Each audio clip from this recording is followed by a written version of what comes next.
Hello, welcome to the TGH NFL Draft Watch Party. I'm Joe. With me is Cecil from the Third the Non-Football Show.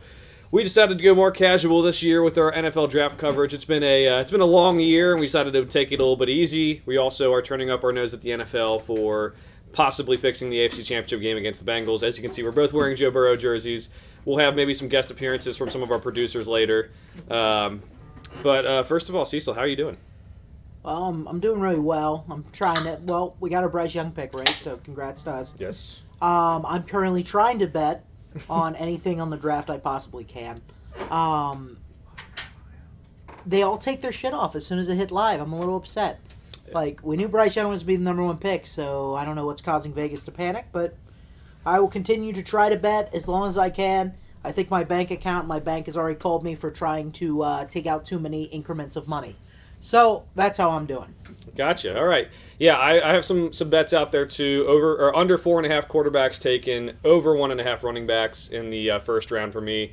So as mentioned, we're going to be a bit more casual this year. You obviously see us sitting on a couch, just watching it, chilling like we would be normally without the stream. We'll be on our phones, getting some leaked picks. We'll get those out as early as possible. Cecil will be making some bets. We'll answer any questions on the YouTube chat I got on my phone right here. But if you see us on the laptops or phones, that's just how we roll. Easiest way to get the information out. But our first pick's already happened. It's Bryce Young out of Alabama. This is the worst kept secret in NFL draft in the last couple of years. He is, going to the Panthers. Panthers traded up for him. They had to give up DJ Moore, traded up from number 9. Cecil, we had talked earlier that it would have been much easier if they would have just kept Matt Rule and decided to keep on losing and just draft Bryce Young at number 1 anyway. They decided to fire him and not tank and I guess not make the fans apathetic, but then they had to trade up to get him. I gave the pick a B just because of all they had to trade up. Otherwise, it's an A. If they were number 1 pick already, it's an A. Yeah, that was stupid. But they kept pretty much keeping Matt Rule. Like, they should have kept him.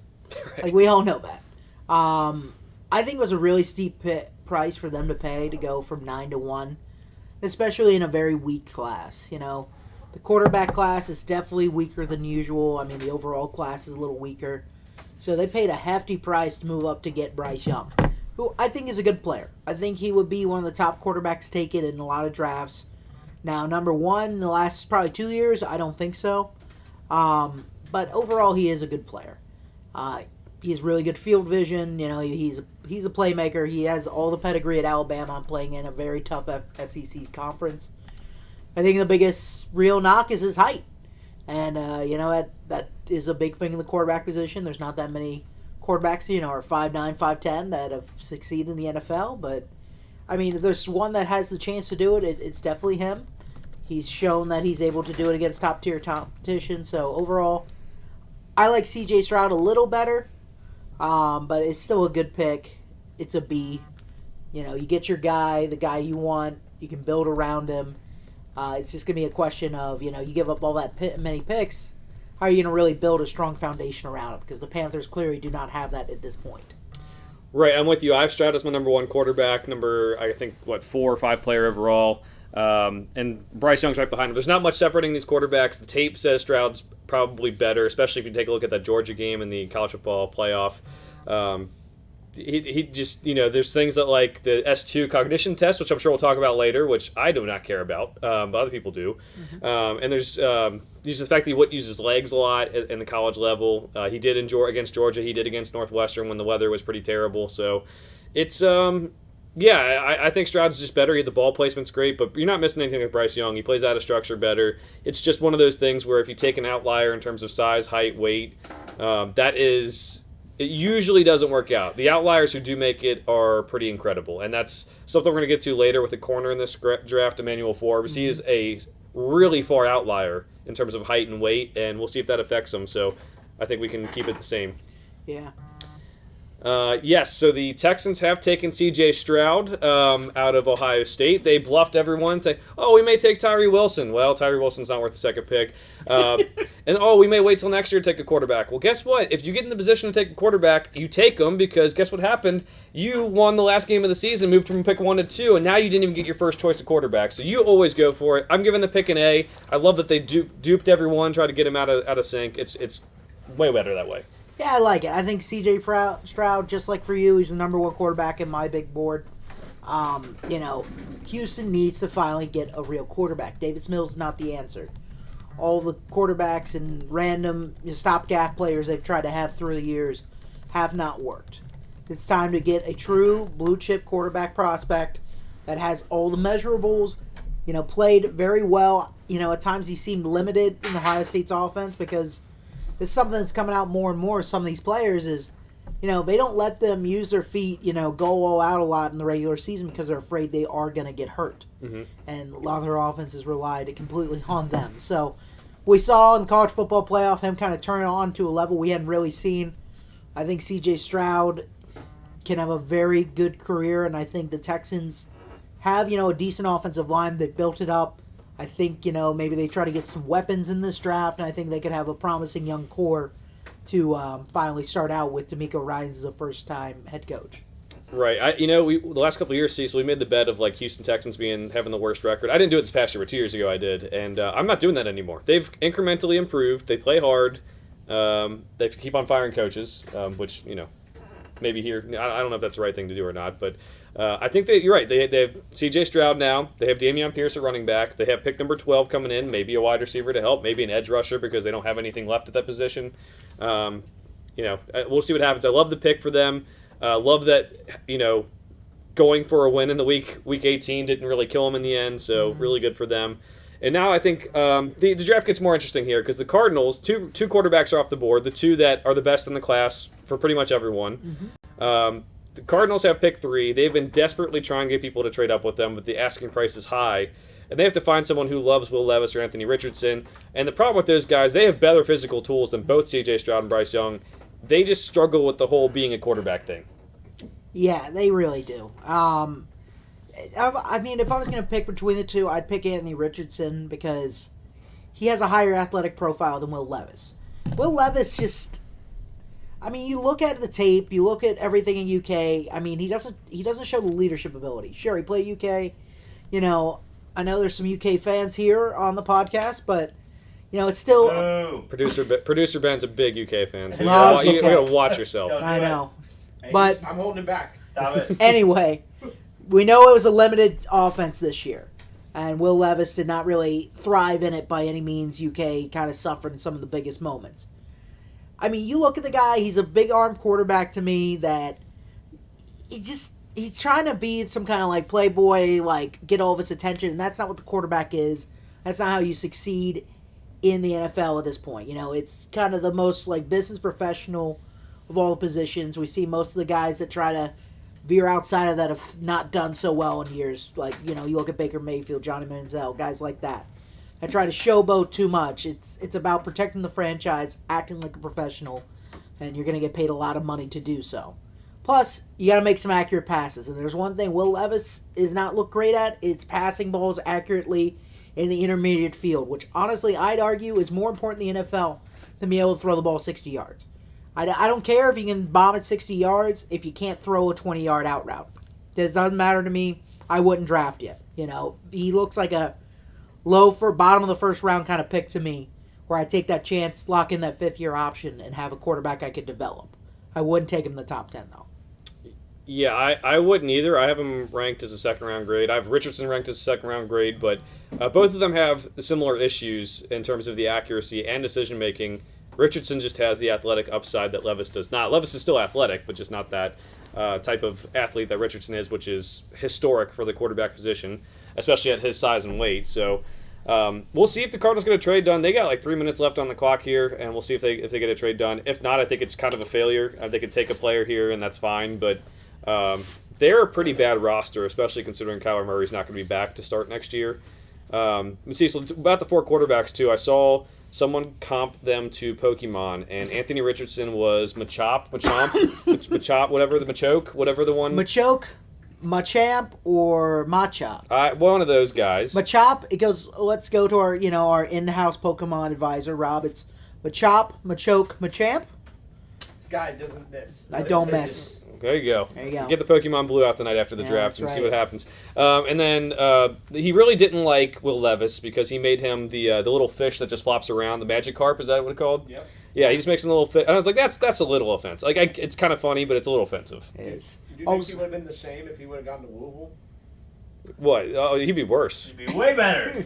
Anyway, I saw a hyper-realistic drawing of a cardinal and the icons on the screen here inside the draft hall in Kansas City. It was a little terrifying. They keep on doing this, Like, these it's weird like, logos. I don't want like a hyper-realistic Arizona Cardinal.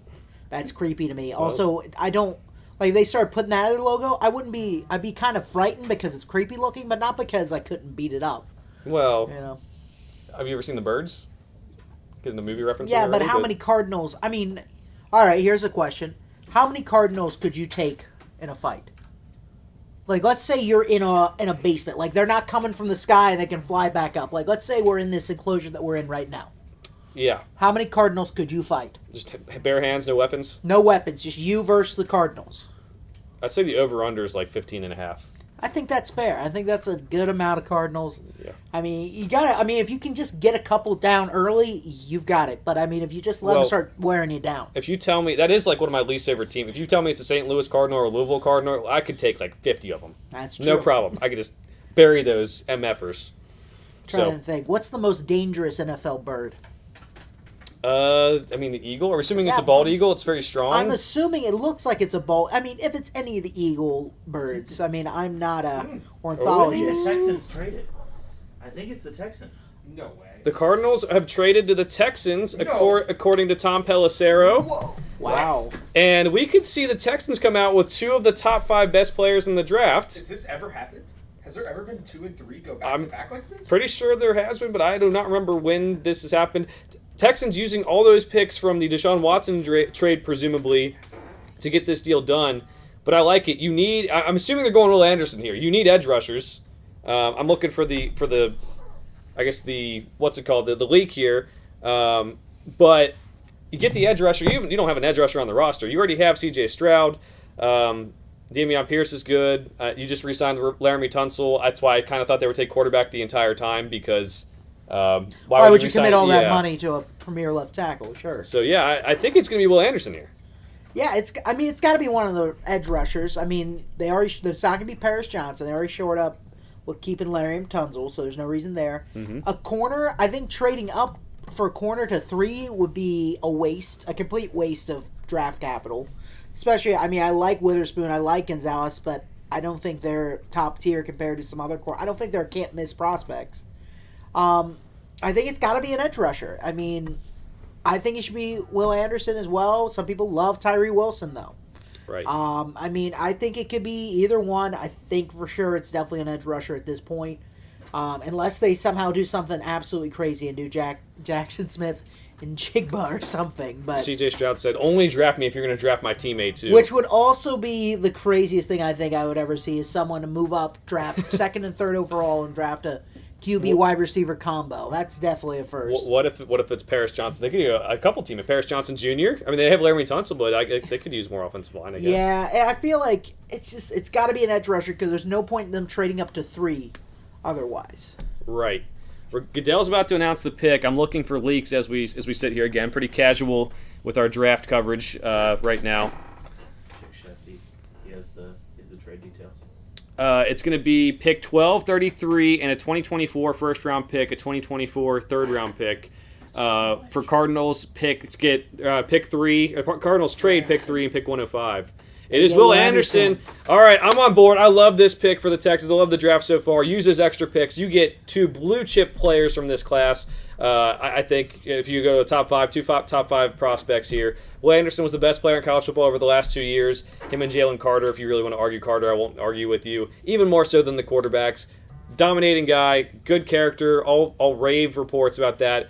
Tad undersized for an edge rusher, not like the biggest guy, but he's good against the run too. I mean, the Texans they're killing this draft, and in an AFC South that has just the Jaguars on the rise, but the Colts in a transition period at quarterback, and the Titans with the same old as last year. I mean, they could win like maybe 5 games, 6 games next year. That's a big step for them. That is. I've got a question because they've got this new weird. They give you the hat and you take a picture room. That's new. I don't know why we need this weird, awkward thing. I guess I don't know. My producer's trying to tell me. I don't really care. Regardless, What happens if like someone like how many hats do you think they have back there just in case? Like what if somebody trades in the first round like 2 or 3 more times? Like do they have a third Texans hat ready to go? Or are they going to be out of hats? I mean, it's got to be like 20 per team or something. You know, Like, just be I don't safe. think it is. Like, I know the NFL here. Maybe they have them all there. Maybe they're just like, I don't know, we got one for each. Well, They just happen to have one for the Texans because they knew they had 2 first-rounders. yeah, I How did mean, they explain that in the last draft? How many hats they have? Like how they do the jerseys so quickly. Sorry, I'm trying to speak up so the mic can hear me. Our producer's trying to get in on the show. Wait your turn. All right. our co-producer will change the volume setting. He'll change the volume settings on the mic in a second to get you guys all in. But you know, I like Will Anderson. It's a Okay. good pick. I'm going to give it a B+. I think that's a lot to give up for an edge rusher who's not at the same level as Chase Young or, you know, one of the Bosa brothers. I don't think he's or Myles Garrett. I don't think he's at that level. I think we're talking, you Right know, below you that. give up a first, a second, and a next year's first and third, I believe. Mm-hmm. That's a lot of capital. And, I mean, the Texans, you look at this, I mean, how much are they going to progress in 1 year? That's still probably a top, you know, half of the draft first-round pick, too. So that's a lot of capital for a young team. And it's like I like it, but I don't love it. I think it's a lot, and I mean, I get you. I respect them being aggressive, but that's a little just too much in my blood. I mean, if you got rid of the, you know, 2 first-rounders to just get Will Anderson and all the other picks on top of it, I'm not a huge fan of it. I'm cool with it personally because they still have the draft capital from Deshaun Watson for the next couple of years too. So they have first round picks. I think when you get a chance to get an edge rusher that maybe isn't Von Miller or Myles Garrett level, but I think like right below that, he's a blue chip prospect in this class, which is pretty limited. I like it. Will it work out for them because they still have a lot of needs to fill? I don't know. Especially giving up the second round pick this year, I think might be tough to get after they traded Brandon Cooks to get C.J. Stroud another weapon, but. They get John Mechie back, who beat cancer. So let's see what they can do. And now, Cease, we get the Indianapolis Colts. They've been heavily linked to Will Levis throughout the whole process. And producer Ben and I were listening to some podcast, and I kind of agree with what they were saying. I believe it was the PFF podcast saying that like it's almost been linked too much to the Colts that it almost can't be the pick. Like it was almost like he's going to be a Colt. I think that's just like. I don't know. I don't think that could be the case when it's all said and done. Yeah, I really don't want Will Levis to be the 4th overall pick. There's this weird, like, Peyton Manning is in love with Will Levis now, and also, I think somebody needs to take Jim Irsay in a room, probably Chris Ballard, because he's this close to getting fired anyway. He might as well just go balls to the wall here and just be like, listen, man, I get, like, these guys played really well in the 90s and 2000s, but you gotta, like, start realizing that they don't coach in the NFL, right? Like, there's really not that much to this. Peyton Manning likes Will Levis. So what? Like, it's just that simple. Like, why don't we just ask every top-tier Hall of Fame quarterback who they like in this draft? You know what Peyton Manning really likes? Hendon Hooker went to Tennessee. They should do that because Yeah, that'd be funny. This is for content. This is not because I don't hate the Colts. I just think it'd be funny. If they pick Will Levis, it's going to be a disaster. Because, I'm going to be honest, that offensive line is not looking great these days. The defense is getting a little worse. I mean, they're just aging now. And I just don't really like where it's heading. Oh, we have a leak here. Uh-huh. Anthony Richardson to the Colts. Ooh. Someone's 4 for 4 on his mock draft. If you count in that Will Anderson was 3 in my mock draft, he got traded. But I feel 4 for 4, baby. I thought I was gonna have my worst year ever. We're back, baby. 4 for 4. He's a big Wendy's. Let's go. A big Wendy's guy. Okay, so we have Anthony Richardson going number 4, and I think we could say Josh Allen's progression as a quarterback in the NFL is what got people to believe in Anthony Richardson. They have a lot of similar strengths and weaknesses, I would say. They have decision-making coming out of college was both kind of questionable. Accuracy was questionable coming out of college. But you got a guy who's got premier size, and I would say Richardson's more athletic than Josh Allen, but they both have athleticism. That's why they both have been compared to Cam Newton when they've been in this draft process. I like this for the Colts. If he's not ready to start day one, go with Gardner Minshew. He's serviceable. Lean on that running game and that defense. But if he is ready, throw him in there and just run the ball like heck. Just keep on running the ball. Minshew Mania is back, baby. You know it. And that's what I'm hyped about. I mean, I like the pick, too. I like it better than Will Levis. I'll tell you that right now. I think the Colts made the right move here. I think, when we talk about traits and things like that, which is something that's becoming very popular these days in, draft circles about prospects and things like that, I think Anthony Richardson is heads and tails above Will Levis. And when it comes to game experience and the tape, I don't really think they're that far off from each other at all. I think it's pretty much a wash for me.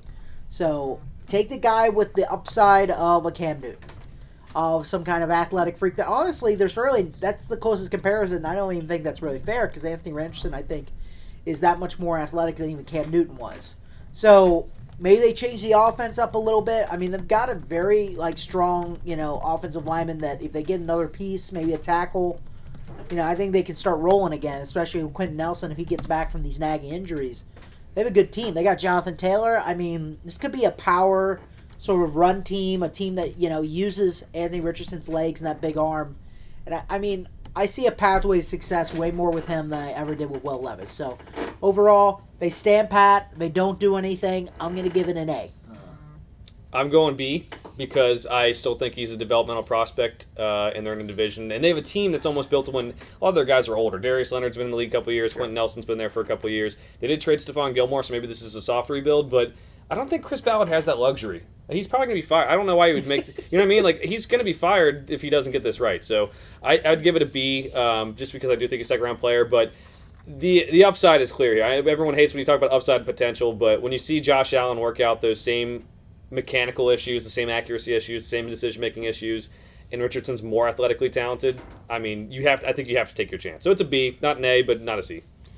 Who's going to be better? Him or CJ? They're in the same division now. Who's going to be better? I think C.J. Stroud is going to be better. I think he's more in the traditional mindset. Now, if all things go right, Richardson could have the better career, right? Or there's always the issue with some of these more athletic guys that they could get hurt early on, right? I think C.J. Stroud has more of a chance to be a pocket passer and be in that more typical quarterback kind of thing we've seen. Or, it could be Richardson who I'll put it this way. Richardson has more the potential to be one of these outlying quarterbacks. Pat Mahomes coming out. Then these comps aren't really fair because there's no way to guarantee any of this stuff, right? Mm-hmm. Like right now they're getting Donovan McNabb out there. So, I think that's a fair comparison, one that's not, through the roof. But, there's just not really been a talent like him. So I think Anthony Richardson could be a guy who, for a couple years could change the game in a way that we've seen some quarterbacks be just really athletic freaks. But I think C.J. Stroud could very well have a very good, successful NFL career and is much safer pick. So I got to go with, when it comes to quarterbacks and things like that, I got to go with the safe pick with the team that's built an offensive line and is building around him. I think C.J. Stroud's a better quarterback now. He's going to have the better NFL success. It might be Anthony Richardson because we all know organizations matter. Like you drop all those guys for the Browns all those years. Is it really all their fault that they didn't succeed? Some of them, yes. Johnny Manziel probably played a part in his own failures, but I don't think this is a team sport, the ultimate team sport. You can't always have one player lift the rest of the team. Not everyone's Patrick Mahomes. Not everyone is Joe Burrow, even though both those teams have plenty of talent as well. It just doesn't work that way. So because the Colts are a pretty well-run organization who has teams built up that are they just have missed a quarterback, Richardson does have a decent chance to be better than C.J. Stroud. If Houston keeps on operating the way they have been the last several years, it could be rough for C.J. Stroud. I do believe in him. I think his ball placement is the best in the class, and he's just processes everything very quickly, besides the S2 test. But I think that's really... I think Richardson has a pretty good chance to be better than him if the organization keeps on supporting him. How much different is the S2 from the old Wonderlic? Wonderlic is more IQ, asking questions about math. We took it for our fantasy league, and I scored Peyton Manning's level, which was actually not that high. I think I was like third or fourth in the leagues probably.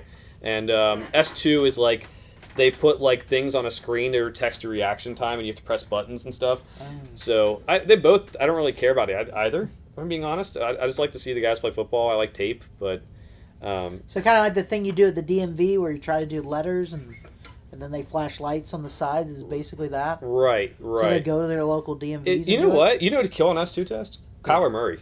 That dude, he'd be the highest test with his like video game skills. That's He'd be over there true. pushing buttons. Maybe we should just have all the players play COD, and whoever comes out on top is like the number one. This pick. guy knows how to play. Right. Maybe. So we got the Seahawks on the clock. There's some rumors about quarterback, but their guy that they were rumored to be in love with was Anthony Richardson. He's gone. There's also Pete Carroll's been tweeting out like draft clues, and I really don't think it means anything. He's tweeted out like release the Kraken with a video of the Seattle Kraken. He tweeted out a video of Kelsey Plum throwing a T-shirt into the second level. Oh. I think he's just messing with everyone, but I kind of like Pete. He's oldest coach in the league. He's on Twitter, just kind of stirring stuff up. Just throw some shit out there. I don't know. I'd take Jalen Carter here. They have a good enough culture that if you have character issues with him, based on the racing thing or based on people saying he can't be coached hard, I think Seattle will be a perfect spot for him, personally. Yeah, I think they've absolutely built that culture. I think they could really use an interior pass rusher to pair with Draymond Jones, who they signed this year. They've got a decent quarterback right now. Obviously, how good is Geno Smith going to continue to be? I don't know, but they've got Tyler Lockett. They've got we're getting blunders Metcalf. right now. Yeah, You DK can- Metcalf. Jeez. Dwayne Eskridge too, if you like him. He was really bad. No, he sucks. And whatever tight end of Will Disley's still there, I hope. Noah Fant?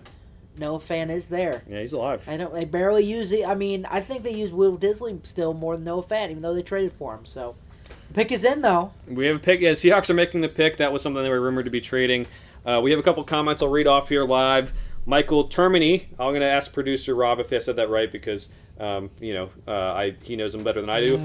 Who cares about the producers, what he said? I think he was talking about Ben, and I agree. Who cares about him? Yeah, we absolutely agree with that. Brian Rockwood says, how you doing, Brock? How surprising is it to see this many QBs in the first 5 picks? I would say most years surprising. This year, not as much because last year's class was so bad and because there are these guys who are, I would say, pretty good talents. Maybe not the elite quarterback prospects like Trevor Lawrence and like Andrew Luck. But we have a leaked pick here, and I think that Seattle just jumped Detroit with this pick because they took Devin Witherspoon out of Illinois. Oh, wow. So this is a weird pick to me because Seattle they have Tariq Woolen, yeah. the He's Tariq had a really Woolen, good... and then they have Kobe Bryant who plays the slot, but also Devin Witherspoon is like a man corner, and Pete Carroll's known for his zone defense. So I don't know if I like the fit here. Devin Witherspoon, I love the way he plays. He's the most aggressive corner I think I've almost ever seen, and I love him. Number 1 corner in the class for me. But yeah, I don't know. It's just a weird fit. I think they do need a second corner outside, but I don't know. I would have gone Jalen Carter. I don't know, Jim. I don't know, Jim. What do you think, Cease? I think it's a reach. I would have definitely taken one of the linemen over another corner, especially when they do have a pretty good secondary at this point. They built Tariq Woolen was a real surprise right out of the gate. He had a lot of the traits, but he really showed up in his first rookie year. You know, really actually gave Sauce Gardner a little bit of a run for his money for rookie of the year. So, I don't really know if you need him at this point. I would have gone with Jalen Carter or maybe even Tyree Wilson. So, I'm going to give the pick probably, I'm going to give it a C. I think I'm not even sure Devin Witherspoon's my favorite cornerback in this draft. I like Gonzalez a lot. It's a weird pick for me. It's a weird pick. It doesn't really address a need. I don't think he's really that much of a blue chip prospect, can't miss kind of guy. And if you were going to go Witherspoon, I would have just traded down and gotten one of the other corners at this point. So I do think it's a need because their starting outside corner outside of Tariq Woolen is Michael Jackson out of University of Miami a couple years. Yeah, that Michael Jackson. And he gets beat pretty bad. Beat it. Nice. But yeah, I think I'm giving it a B. I love the player. I'm not sure about the fit. I hope they know what they're doing. Maybe they put him in the slot and they move Kobe Bryant outside. Kobe Bryant played outside at UC, at University of Cincinnati, so maybe that's what they're planning. I trust Pete Carroll a decent amount with the defensive side of the ball. But we do see the Seahawks are the team that make like the weirdest picks of all time. So I don't know. Who knows? Absolutely. Just don't know about the fit. And Honestly, I think the Lions were about to take him, and I think the Lions loved him. They loved his aggressive mentality. I originally had the Lions taking Christian Gonzalez here, but I backed off and gave him Witherspoon, and I switched Gonzalez to the Patriots at 14. So I don't know. This is a surprising pick, but I love. They're showing the highlights. I just love. He's just over here hitting people. He doesn't give anything about it. Doesn't give two shits. Just beating the hell out of people. Yes. Speaking of people who love beating the hell out of people, Oh. the Lions are coming up, and and there's something. There They ain't also like to kneecaps gamble. out there. They also Yeah, like to the gamble. Lions They are do. gambling. They're bad boys now. Nice. Detroit That's bad what- boys are back, baby. So I had a debate with producer Ben this week. He thinks the Packers are going to come in first place in the NFC North after the Aaron Rodgers trade Come on. and before any team's draft. Jesus. And I said I didn't say that. I got. You're misrepresenting the argument. I said. Jesus. I said. Is there a mute button? Is it possible? I said it is possible that they win the division. I said gun- That's all I Anything's said. possible. I said gun to your head. Who's winning the division? And he said the Packers. Yeah. After I mean, that's pretty much a confession right there. Yeah. So I said the Lions, and he didn't like that answer. Who do you have? You could have the Vikings are solid too, although their corners kind of stink. I've already said this after I was riding the high of a Simu. Simo. Simu. They're Simo now. Anyway, after the Simo Ohio Valley Conference Championship win It's a great game. that I spent $20 on because fucking DraftKings wouldn't give me my money back. I then won that money. Also realized I'm still not ever going to be able to withdraw it. So you know what I did? I then parlayed that into a bet I truly believe in. A Bengals versus Detroit Lions Super Bowl. I think it's possible. Now, is that going to be my pick going into the season? I don't know. But the odds are really good. And I like the Detroit Lions to win the NFC North this year. So You heard it here. Put it on the tape. There's no hiding from it. So Ben's gonna pull those results if it doesn't go well. I can never pick Kirk Cousins, so the Vikings are automatically out. The Bears are still rebuilding. Good trade to get DJ Moore, and we'll have to see what the Packers do. Their last couple drafts I've not been that impressed with, and I think if you're trading away guys won so many MVPs, it just might have a little bit of effect on how good you are, just a tad. Just a tad bit. Or otherwise, maybe he's not the MVP. I think if the Packers are better without him, we got to retroactively strip the MVPs from his resume. I think so. There's Yeah. a certain person who would very much agree with that. Yeah. Yeah, I bet. Yeah, Dylan? Who? yeah. Our old writer Dylan Streebig, he said that Aaron Rodgers is a glorified Joe Flacco, and you know what? Oh, my God. Joe Flacco's elite. Joe Flacco is elite. Well, it was elite. No, it's still elite. Still elite. He's a good elite backup. Who the Packers taking at 13, Ben? I'm trying to bet on it. Wide receiver, you think they're going wide receiver or tight end? They won't do it. They'll pick Nolan Smith because he's fast and from Georgia. Oh, man. I kind of want to put money on that. I wish now. there were odds on will the Packers take a Georgia player this year. I would bet that. There have to be, right? I mean, you Right. can go to a sports book and probably request it. So the Lions are taking their sweet time with this pick. I loved what we saw out of Hard Knocks this year. Cecil, after Jamal Williams had the "if you're not a big dog, stay on the porch and piss like a puppy" or something speech. Yeah. Puppies piss on the porch, all right? Yes, he led the league in touchdowns, He sure did. and now he's gone. That guy is a legend. I mean, for just 1 year in Detroit, he was there multiple Trading years. it to Cardinals. What? Detroit's trading it. Detroit gets number 12 and 34 in the trade. Ooh. So the Cardinals are on the clock after moving back. Are they getting Tyree Wilson, you think? I've heard they like Paris Johnson. Ooh. They're protecting the quarterback that won't even be playing next year. What's going on? All right, so the Cardinals have been active today.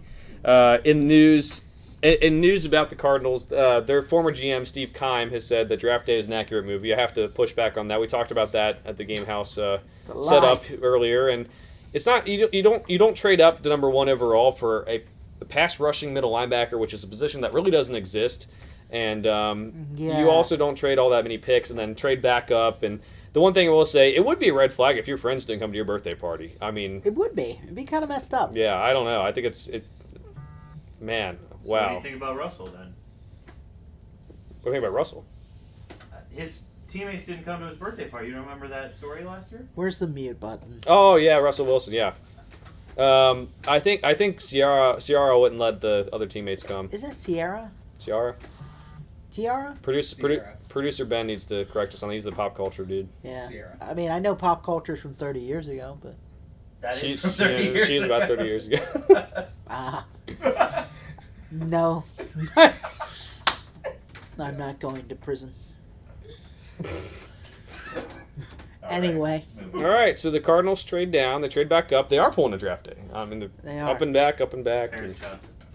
it looks like it's going to be Paris Johnson, the offensive tackle out of Ohio State. I like him. He was born to play offensive tackle in the league. Born. Tidbit, he started his high school career for the first 3 years at St. Xavier High School in Cincinnati. Just a random tidbit in there. Then He ruined my transferred to Princeton in Cincinnati, started a nonprofit foundation when he was in high school, went to Ohio State, started his career off at guard there. Was pretty awkward at guard. He's more of a tackle. He was born to play left tackle in the NFL. The Cardinals, I mean, they traded back, so I'll probably give it like a B or B plus. But they're projecting quarterback that's not going to be there next year. Maybe that's the reason to do it is they're going to have him for when Kyler Murray comes back. But I would think it's going to be at least the end of October before Kyler makes his way back, if not longer than that. I think so as well. But I don't. I mean, I think it's fine. I mean, go get your guy if you really like the traits of Paris Johnson. I like him. I think he's the best tackle in this draft here. I mean, 6'6", you know, he's got all the measurables for me.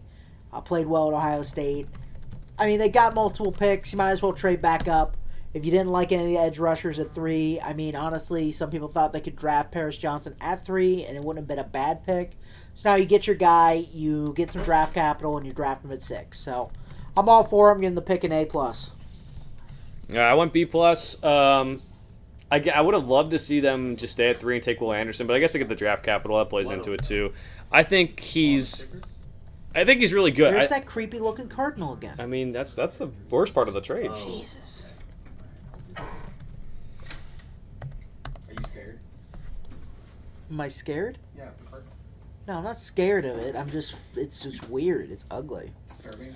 It's just not aesthetically Well, pleasing. You know who's up next? I can't wait to see this new logo for the Raiders. Oh, God. Logo? Well, that's what they're making all these new logos for. Yeah. So Yeah. the Raider could be bad. The Pittsburgh Steeler could be pretty scary. Did he tell you he was getting drafted? Because he went to your school. No, I don't You have. forgot to mention that. I don't have source. No, I don't have sources. To be honest, there. But I had him at number 9 to the Bears. I thought the whole pairing him with his former teammate would be good, but yeah, I don't know. He's a very good tackle. Don't play him at guard. He's just better in space. Yeah. So now, I mean, the real thing becomes, who do we think that is going to be taken at 7 for Las Vegas? Do you think they go Gonzalez? I mean, we're thinking maybe they go Paris Johnson if he makes it to 7. We're looking at corner. Maybe we're looking at an offensive lineman. Maybe, Skoronski, but I think that's a little bit of a reach here. Maybe they go... I just don't see them going with a defensive lineman. I just don't think it makes sense with their team right now. They need offensive line help. I mean, maybe a quarterback, but again, I don't think it's worth Will Levis at 7. So I think Gonzalez is the pick right now. I think Gonzalez is the favorite. I'm sure they'll consider Jalen Carter. He just feels like a Raider, honestly. Just nasty defensive lineman. I think they'll probably consider Will Levis. They gave Garoppolo kind of like a not too good deal. And, I mean, I get that Josh McDaniels has worked with him in New England, but Josh McDaniels is also the guy who wants to put his own print on things. Like, he drafted Tim Tebow.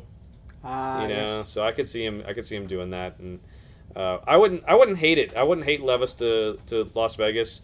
I have him ranked pretty lowly on my board, like top 50, but barely. But I don't think you're winning anything with Jimmy Garoppolo at quarterback, and we saw that with the 49ers when they had the most stacked team out there. They got to the Super Bowl and kind of missed some passes, and That's true. Now here's a betting question. 10th overall is what's available. I mean, Tyree Wilson is slipping. Do you think he makes it to 10? Do you think the Eagles will pick him at 10? I think. Or do you think he goes at 8 to Atlanta or 9 to Chicago? I have 8 to Atlanta. I think 10 could be Nolan Smith. I've heard they're interested in him. Or Bijan Robinson are the two players that we've heard all day that they are kind of interested in. So maybe that's smoke. Maybe they're not. But, I mean, if you're the Eagles, why not take Bijan Robinson because you just signed Rashad Penny and he's like a made of glass, and then also you take some pressure off of Jalen Hurts running the ball all the time. Like let Bijan Robinson go take those tough carries instead of There you go. I like it. So I shouldn't put this money on Tyree Wilson I mean, because I keep falling is it good value? I mean, it just fell from plus 1,000 to plus 800. So I don't know. I mean, you think if he's there at 10, the Eagles would take him? That's the real question. Or you think they'd still take Bijan or Nolan Smith? I think they take one of those two. Ooh, you think the slide would continue? I mean, I have Tyree Wilson ranked at like 20 something on my big board. I really don't think he's just big. I think Will Anderson was a much better prospect than him. I have Nolan Smith as a better prospect than him. So the NFL doesn't really value power rushers too much, and the only reason what they do is that they have some of this athleticism that I don't think Wilson has as much, at least for top 10 potential, or they use their hands very well, hand fighting and good pass rush moves. So I don't think so. But I don't know. Nolan Smith just fits more of what they usually do with the edge rushers. I don't know. All right. But I do think Gonzalez is probably this pick. I respect your decision. But the Raiders are another team. You just never know. You just never know with them. Well, I will take your advice, and I will continue to bet my lights out here. You know, Luckily, payday is tomorrow. there you go. And you know your lovely fiance is giving you carte blanche to bet whatever you want, right? Any money? she's not watching this stream. If she is, hi, honey.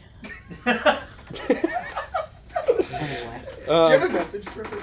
Yeah, to the camera. I think she'll have a message for me. That's okay. Ben told him to bet everything. It's called. You know, I've already won a little bit of money. Yeah. So I mean, maybe I've lost a little more. You know, but we've had some victories. We've had some losses. You know, maybe we go to the casino on the way home. There you go. Ben? I have to get on a flight to Vegas. I'm okay. Then what a better time to practice. I mean, I just heard, take me to the casino. That's who's drafting right now. What a time. Oh, they're putting on the big hats. Oh, man. Those things are awful. So every champion has to go through some losses too. We saw Giannis Antetokounmpo say that his loss he was number 1 seed with the Bucks, and his loss to the Heat wasn't a failure in the first round in 5 games. I would say that it is a failure. That's a definition of. I get the whole like Disney movie like yes, nothing's a failure. If you're the number 1 seed and an athlete or as an athlete who's paid to win championships, it's kind of a failure. I think it's about fighting through adversity. That's how I like to think about it. Okay, yeah, you can think that. I agree. They have an opportunity to improve. Okay, but they lost to the 8 seed. And they have an opportunity to learn from it and get a little better each day. You've never been this positive in your life. I don't know sure what's going haven't. on. I don't know what's going on either. But It's okay, Got to though. keep the good vibes going for the bets. Positive vibes, Vegas. Positive vibes. Pick is in. It's taken a while to get in. They're letting Mark Davis walk into the podium probably because it's taking too long. It's me. It's you? Can we get some leaks here? What are producers I got doing nothing. here? I got nothing. I'm God. watching you guys. I'm giving you more views. Okay. Okay. Well, we're gonna have producer Ben come on the stream when pick 13's up. Oh, I did dress for that. He didn't bring his Aaron Rodgers Packers jersey. Oh shoot. Oh man. Cease is where do you place the Jets in the AFC since the Rodgers trade went through?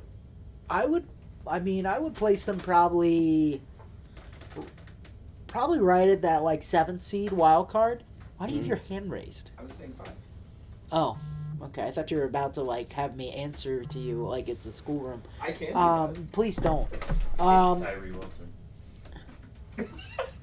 It's Tyree Wilson to the Raiders. All right, folks. Raiders pick, keeping us on our toes. You would have lost money. I would have, and I didn't bet that, so that's good. So That's what I'm here for. I'm for Yay me. good advice. anyway, I'd say I don't think they win the AFC East. Honestly, I think it's still probably the Bills. I mean, I think it could be where the Bills, Dolphins, and Jets all make it. I think that's a very real possibility. And then I think we're gonna have. I mean, they're going to be right there fighting for the 7th seed. I just think that's where they're at. I think there's just so many good teams in the AFC right now, but it's pretty stacked. Because I think probably one team makes it from the AFC North at this point. I don't see. I think the Bengals make it. I don't see. Maybe the Ravens are going to be in contention. I think the Steelers are still a little off. The Browns are. I mean, Deshaun Watson could be good, and then they're in the conversation, but he could be just like he was last year. The AFC South is a dumpster fire. So, I mean, one team's coming out of there, probably the Jags. And then from there, I mean, the AFC West and AFC East are really just going to bounce around for who gets the wild cards. Because it's going to be the Chiefs and Bills. And then, I mean, I think it's, I think they're right there, the 7th or 8th. Yes, they're not 5. Don't even think that. So, I don't like the Wilson pick for the Raiders. He's like 20-something on my big board, and I do like that jacket, though. he's got a cool jacket on. But Can I get one of those for next year's draft? Game House will pay for it, baby. Cool. Got it. But they have Max Crosby and Chandler Jones still, right?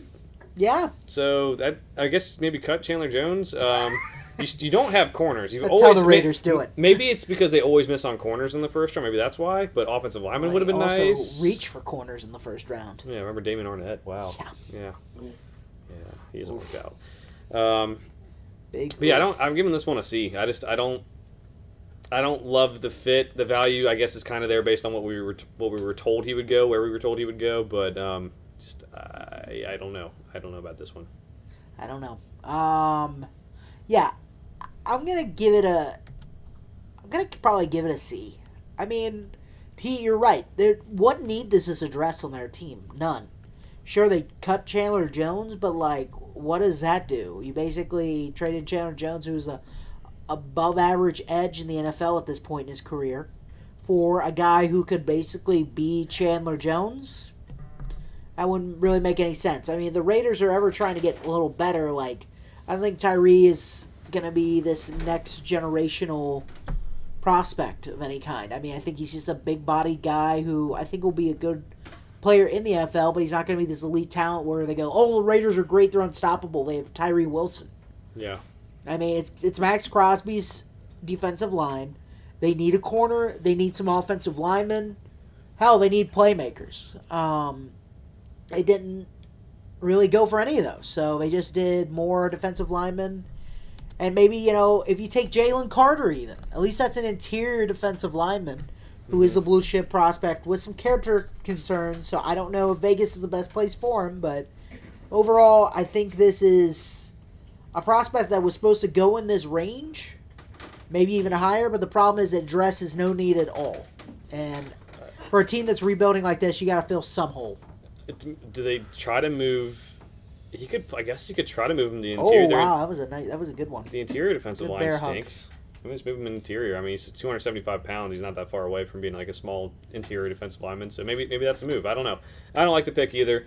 I will say I don't think the Raiders could have afforded to take Jalen Carter with his racing issues after the Henry Ruggs thing. So I don't think he was on the table now that I think back on it. But it would have been nice to have that need filled. And I think they're just keeping it alive. The Raiders are going to keep on raidering, and Josh McDaniels is going to keep on doing what he does, and that's probably not going to be a good thing for the Raiders long term. It's Bijan, I heard. We're hearing that it is Bijan Robinson to the Atlanta Falcons. Something I had kind of teased a little bit out there that this could happen because Desmond Ridder needed a running game to go with, and Tyler Algier is fine, but you spent a 5th-round pick on him, and Bijan Robinson, blue chip guy, Bijan Robinson is a blue chip player, so great guy. I cried. So I'll give this pick an A. You get one of the top 3 players in the draft, in my opinion. You help out your rookie quarterback or second-year quarterback. Sorry. It's a good draft pick. I'm not sure. I mean, the defense. I think this was something they talked about. They signed so many defensive players: Calais Campbell, Bud Dupree, traded for Jeff Okudah. That they were just like, at this point, we have to give our quarterback something other than, I guess, Kyle Pitts and Drake London. Yeah. I'm gonna give it a B. Again, running back. Even if it is Bijan Robinson, who is a great, blue chip prospect, the value, I just don't see it there. I just don't see you really putting together a winning core team with that. Because the honesty is, are you going to pay Bijan Robinson in 5 years? I mean, I don't know if they will. A lot of, metrics are saying you can't pay your running back and have a great roster. It's just not feasible. It just doesn't make any sense. So you're basically just drafting a guy to walk out the door in 5 years, which, you could say that about a lot of draft picks. It happens, but, I mean, this guy's supposed to be a cornerstone for your franchise when you're picking in the top 10 like this. I think the Falcons, I think an edge rusher or, I think an offensive lineman, I think Skoronski could have been great here. I think, really getting that more protection for Desmond Ridder, or I think getting some kind of defensive, or even Gonzalez. I mean, I think obviously they got Okuda, but you get Gonzalez, you really, with A.J. Terrell, I think you've got a really good secondary coming together. And, I mean, I respect the pick because it's talent and he's going to be great, but I don't know how much he's really going to affect the Falcons getting any better. So I like the pick because I think we've gotten to a point where we're overcorrected on running backs. Like, sure, the best way to win is to have a quarterback like Patrick Mahomes or Joe Burrow. If you can't get that, you can win through a good running back. We've seen that with Derrick Henry. We've seen that with Saquon Barkley. The Giants won because Saquon Barkley. They didn't win because of Daniel Jones last year. So, and Brian Dable, give him credit too. Yeah. But it's like if you don't have a good quarterback, which the Falcons do not have, and they do not have an opportunity to acquire right now because they were out on Lamar Jackson for some reason. Right. I think you take someone like that and hope you can run your whole offense through him like Derrick Henry does. I think it's a solid pick. If you can get one of the top 3 players in the draft to pick number 8, I'd say you go for it. And if it ends up for some reason not working out, at least you tried to help your young quarterback, who, again, I don't think is going to be a long-term solution there for Atlanta, but That's all you can do is try. That's all you can do is try. And they've spent, I mean, now they got a top 10 tight end, they got a top 10 wide receiver, they got a top 10 running back, they have all those first-rounder picks on the offensive line that they always told us about, so, I mean, let's see. We'll see what happens. Let's see what he does. I'm really upset with all the live betting apps here in Ohio. I just want that to be said. You know who you are. DraftKings, Caesar Sportsbook, and FanDuel. BetMGM, you suck. I don't even use you anymore. Yeah. Say it in the camera. I'm saying it to whoever wants to listen. I want to look at my producers. I don't want to look at a camera. I'm here for the people. Regardless, most of them don't even let you bet anything on the draft now that it's live. And shame to DraftKings, especially for letting me draft, but I can only bet like 3 picks in the future. Like, hell, I get maybe not 9, but can I not bet on 10? Like, I haven't been able to bet any of these for like 20 minutes. And it's like, give me back, like, can you not make odds on the fly? You guys not good at this? So let's be transparent. We did a watch party this year, so Cecil could gamble on his phone while we did this stuff. I don't and know. now he can't even get this. I'm just here. This is the worst day since the AFC Championship. Why don't you talk about your top 5 players instead? All right, the top 5 players Fine, man. available. We have, because our producer Ben is against gambling for religious reasons. Number 2 on my big board, Jalen Carter. We have the off-the-field issues, possibly can't take hard coaching. I have Michael Mayer at number 8 next. Most complete tight end we've seen in the draft in years because Kyle Pitts is an incomplete tight end, basically. Brian Branch, number 9, is safety. A lot of people drop them on their big boards because he didn't test well athletically, but he plays with anticipation. He's really good. Christian Gonzalez, the corner out of Oregon, is number 10 on my big board. Athleticism out the wazoo. His sister actually, I think, runs track for the Colombian national team in the Olympics. And then Humble brag. Yeah, humble brag right there. And also, she's married to David Blau, who used to be a Lion. That's why I thought the Lions could be in play there. And then also, the next number 1 up there is number 11, Peter Skoronski, the offensive tackle out of Northwestern. Maybe moved to guard in the NFL because he's got short arms. But I kept him a tackle in my rankings because we kind of thought the Rashawn Slater thing, he would be a guard, and he's been doing okay at left tackle. And they both went to Northwestern. And so Slater sat out his last year of college football. It was the COVID year, gets drafted. They recruited Skoronski as a center. And then they said, hey, you're going to play left tackle for us when Rashawn Slater left. So he filled in just as well as anyone could for Rashawn Slater after he was the best thing that happened in Northwestern in a long time. And Cease, they have Northwestern has Peter Skoronski, first-round pick, Adetomiwa Adebawore, who's going to be a possible first-round pick, and they went 1-11. How does that happen? Like, I like Pat Fitzgerald at Northwestern, but how does that happen? Oh boy, the Eagles trade up 1 pick. Oh. board. Okay, so the Eagles trade up to number Very 9. interesting. And this is after so Jalen Carter I think has to be the pick here because they like him. But this is after that Bijan Robinson comes off the board, who the Eagles were linked to. So this will be interesting to see what they. I think Jalen Carter. Yeah, I think Jalen Carter. I think you find somebody for replace Fletcher Cox, who has been, he's still very good, but he's getting much older. I think he's going to be 36 this year, and he's gotten good production. But I mean, a defensive lineman in their late 30s, you can really keep them going if you limit their snaps. And you get someone like Jalen Carter who can sit there. There's a strong culture, a strong defensive line, and I know how much the Eagles love building in the trenches here. So if it's Jalen Carter, I think that's a really smart trade up. Just get your guy, and I mean, moving up from 10 to 9, they've got draft capital too. I still don't think they have to give up too much. I think maybe a third rounder, something of that nature. I think when you've got a team that's pretty complete like the Eagles, you go find a blue chip guy like that answered all the right questions in the interviews for you. I got no problem with it. But first, we got to get through this pick. Right, and I'm okay with the Bears too. They said they might want to trade down, get more draft capital to help you out.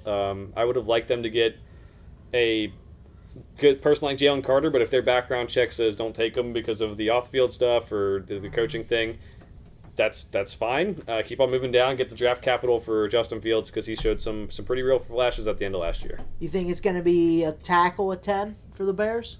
I think it might be Skoronski. I think it's a good chance. Local kid.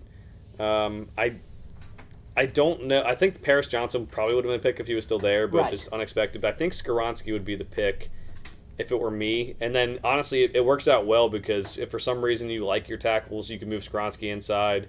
Braxton Jones, their left tackle, I think was projected to move to guard. You have pieces you can shuffle around there and be successful. I know. Some people like Darnell Wright as well.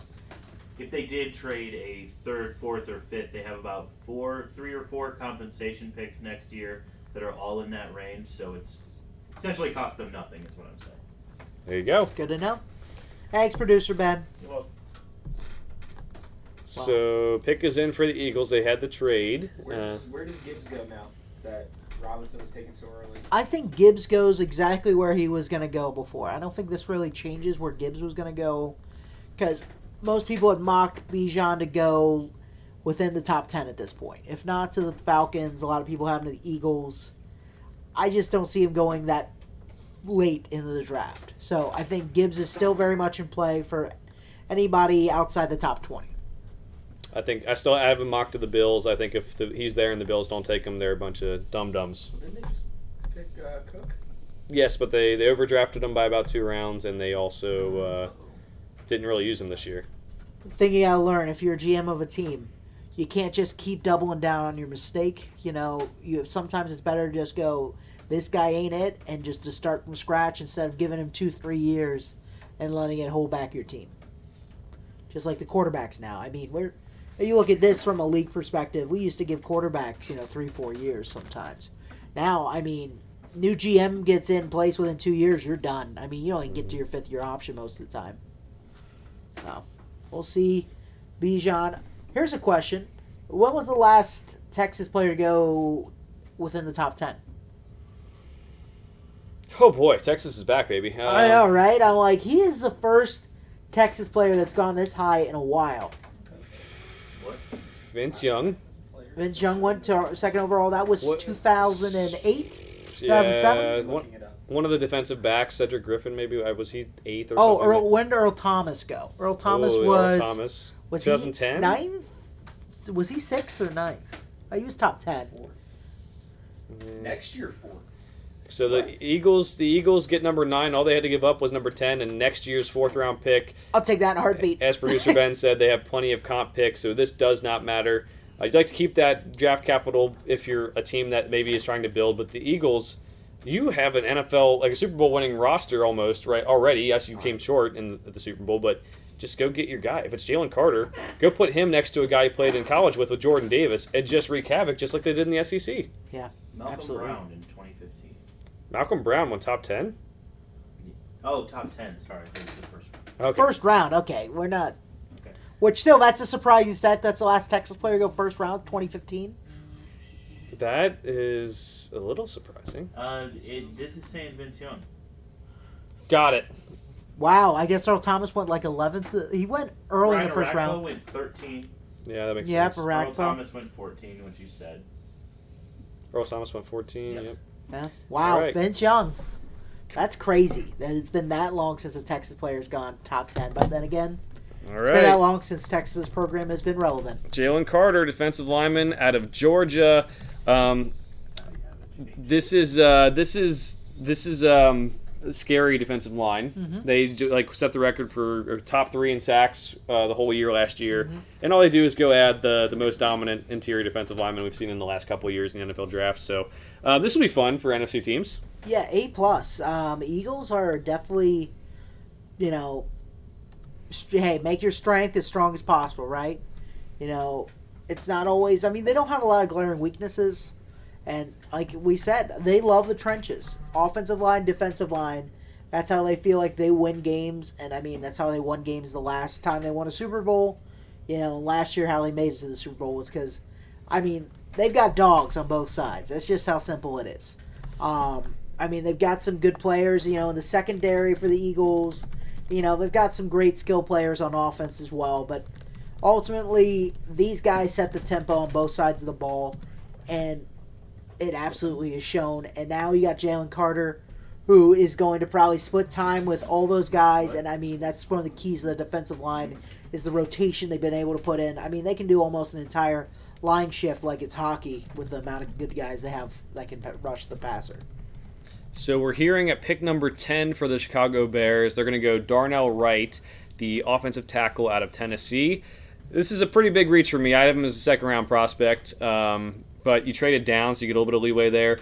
Pretty much a right tackle only prospect. A lot of people said, he played left tackle early in his career. Well, he moved to right tackle for a reason. Very big, powerful guy. I like the fact that they're getting offensive line help, but I'm going to give it a C. This is way too early for Darnell Wright. Yeah, I'd much rather take Skoronski here. I think Darnell Wright really went up a lot of draft boards throughout this entire evaluation process. Pretty much since he had a good combine. Before that combine, we were talking, probably a second-round pick. Honestly, a mid to late-round second-round pick is where he was going in a lot of mocks. Mm-hmm. Suddenly, he has a great combine. I can see how that pushes you up to the first round. I get it. You get the raw athletic score. You get all these traits.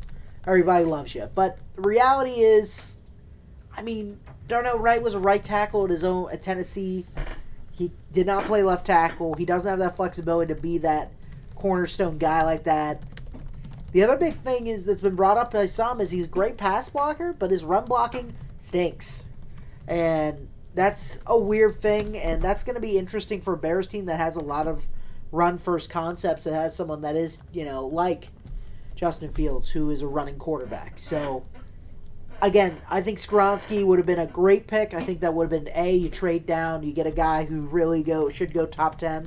Instead, they reach for Darnell Wright, who a lot of people have been mocking to him, but usually after Skoronski and Paris Johnson have already been off the board. So, it's a reach. I gotta give it a C-.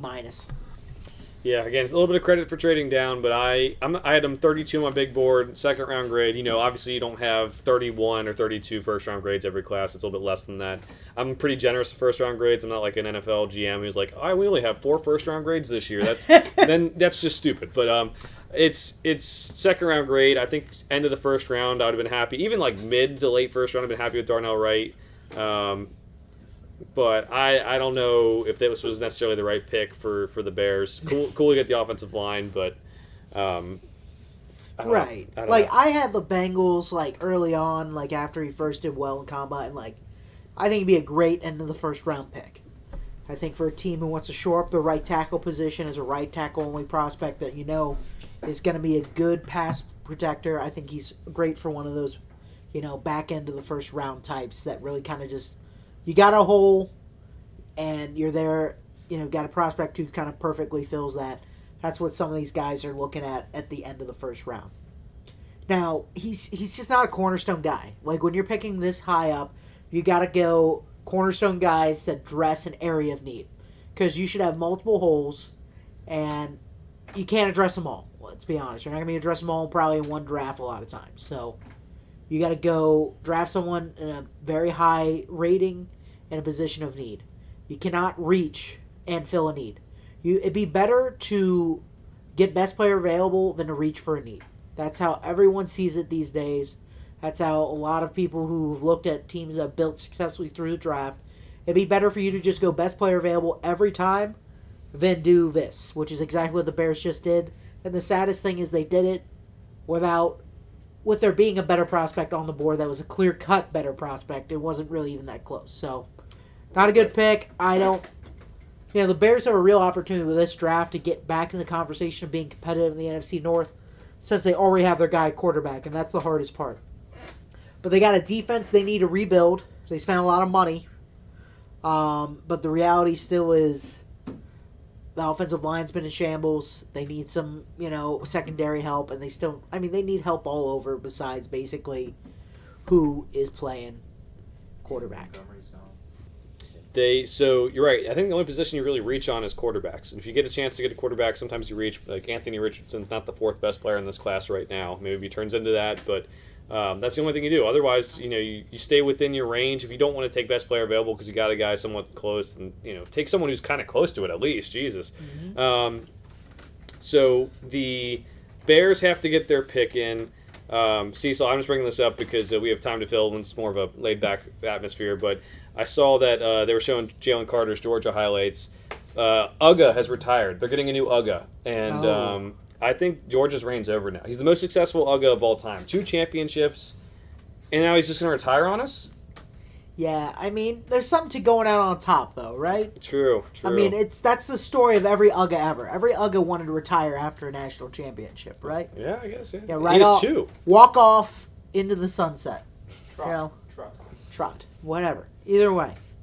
But yeah, maybe turn the page. Maybe it's a fresh new Georgia. I remember 5 years ago where Georgia, we just pretty much, they got Kirby Smart, and they just kept talking about how they were going to be great, and they kept getting all these great recruiting classes, and they keep fucking losing Alabama. So it's good to see that they've at least changed that dynamic a lot. We'll see how they do now without, their fearless leader Stetson Bennett, who's also in this draft. Will he get drafted? I don't know, but we'll see what happens there. Boy, yeah. But, there's just so much talent on this Georgia team the last 2 drafts that have come out in these early rounds, and it is undeniable. So it'll be interesting to see how they keep filling these holes. So many good draft picks, so many high prospects, but they've got another great recruiting class coming down the pipe. But that's not this show. Yeah. We always say, it's kind of ridiculous to say that, a college team could be an NFL team. Maybe Georgia's defense could beat, the Texans, 2 years ago. I kind of think that might be okay. It's possible. I think it might happen. So if you take Georgia's defense from 2 years ago versus the Texans' defense from 2 years ago, when you have all those N'Kobe Dean, Quay Walker, Jordan Davis, and Keely Ringo, who's in this draft and everything, and Nolan Smith as a backup, all these guys, I think you might get a good game. I think it'd be tough. Well, the Titans are up. Do you think they're going quarterback? Are they going Will Levis? We're hearing Peter Skoronski. Skoronski is a good pick. Okay, it's confirmed from our producer Ben. He's the big guy in the scoop over there.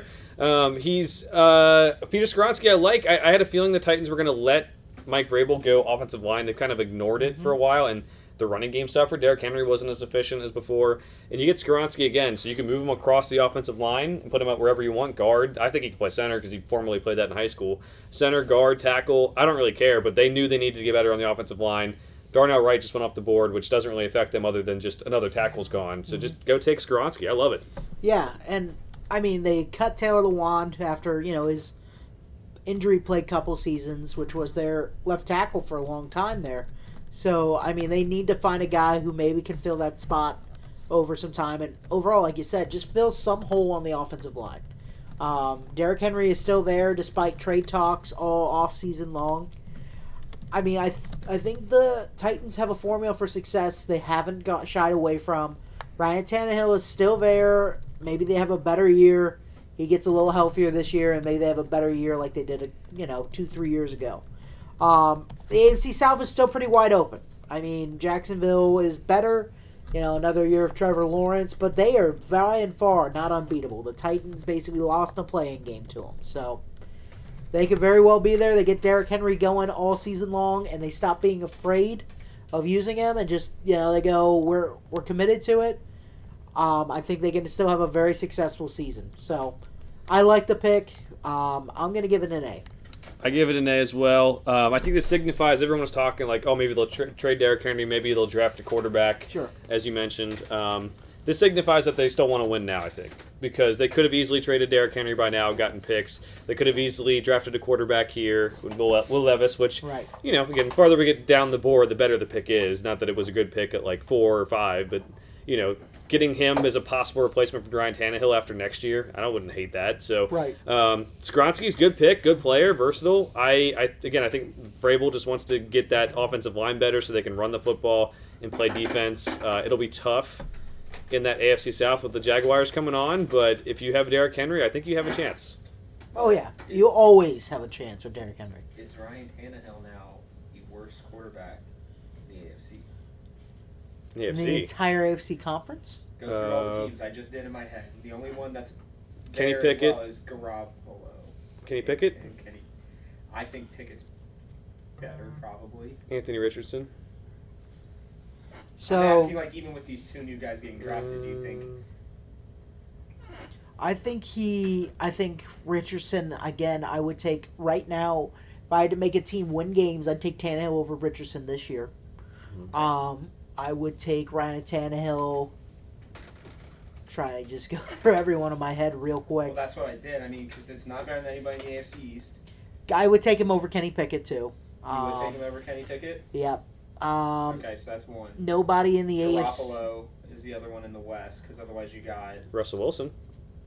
Bad year. I don't I know. would take That's a tough Tannehill one. over Russell Wilson. That's a crazy conversation that we have to have now.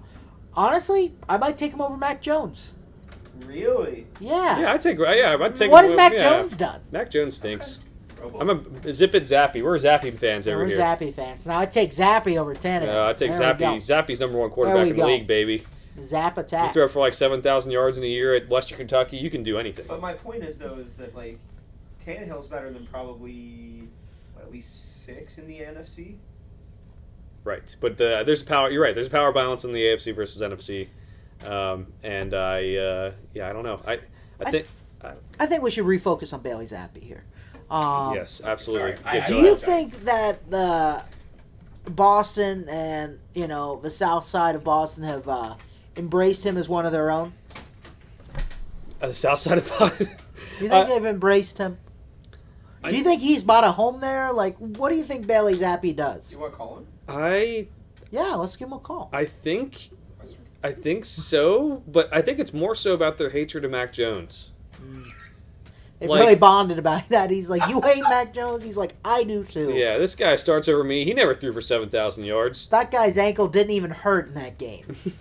And like his leg got ripped off. They showed Mike Vrabel in the Titans war room, and I just have to bring up when they were in COVID, they had the dude sitting on the toilet in the background. They had dude like dressed up in like Frozen. wrestling masks and stuff. It was. Do it again. He's the coolest guy. He's probably the coolest guy ever. He's up there. Like I would not want to be his friend because it seems like he does some dangerous stuff. But he's cool. He is cool. I mean, I've liked Mike Vrabel as a coach. I feel like their window is kind of closing. They had that really good. They had like 2 or 3 good years where Derrick Henry was just dominating everyone.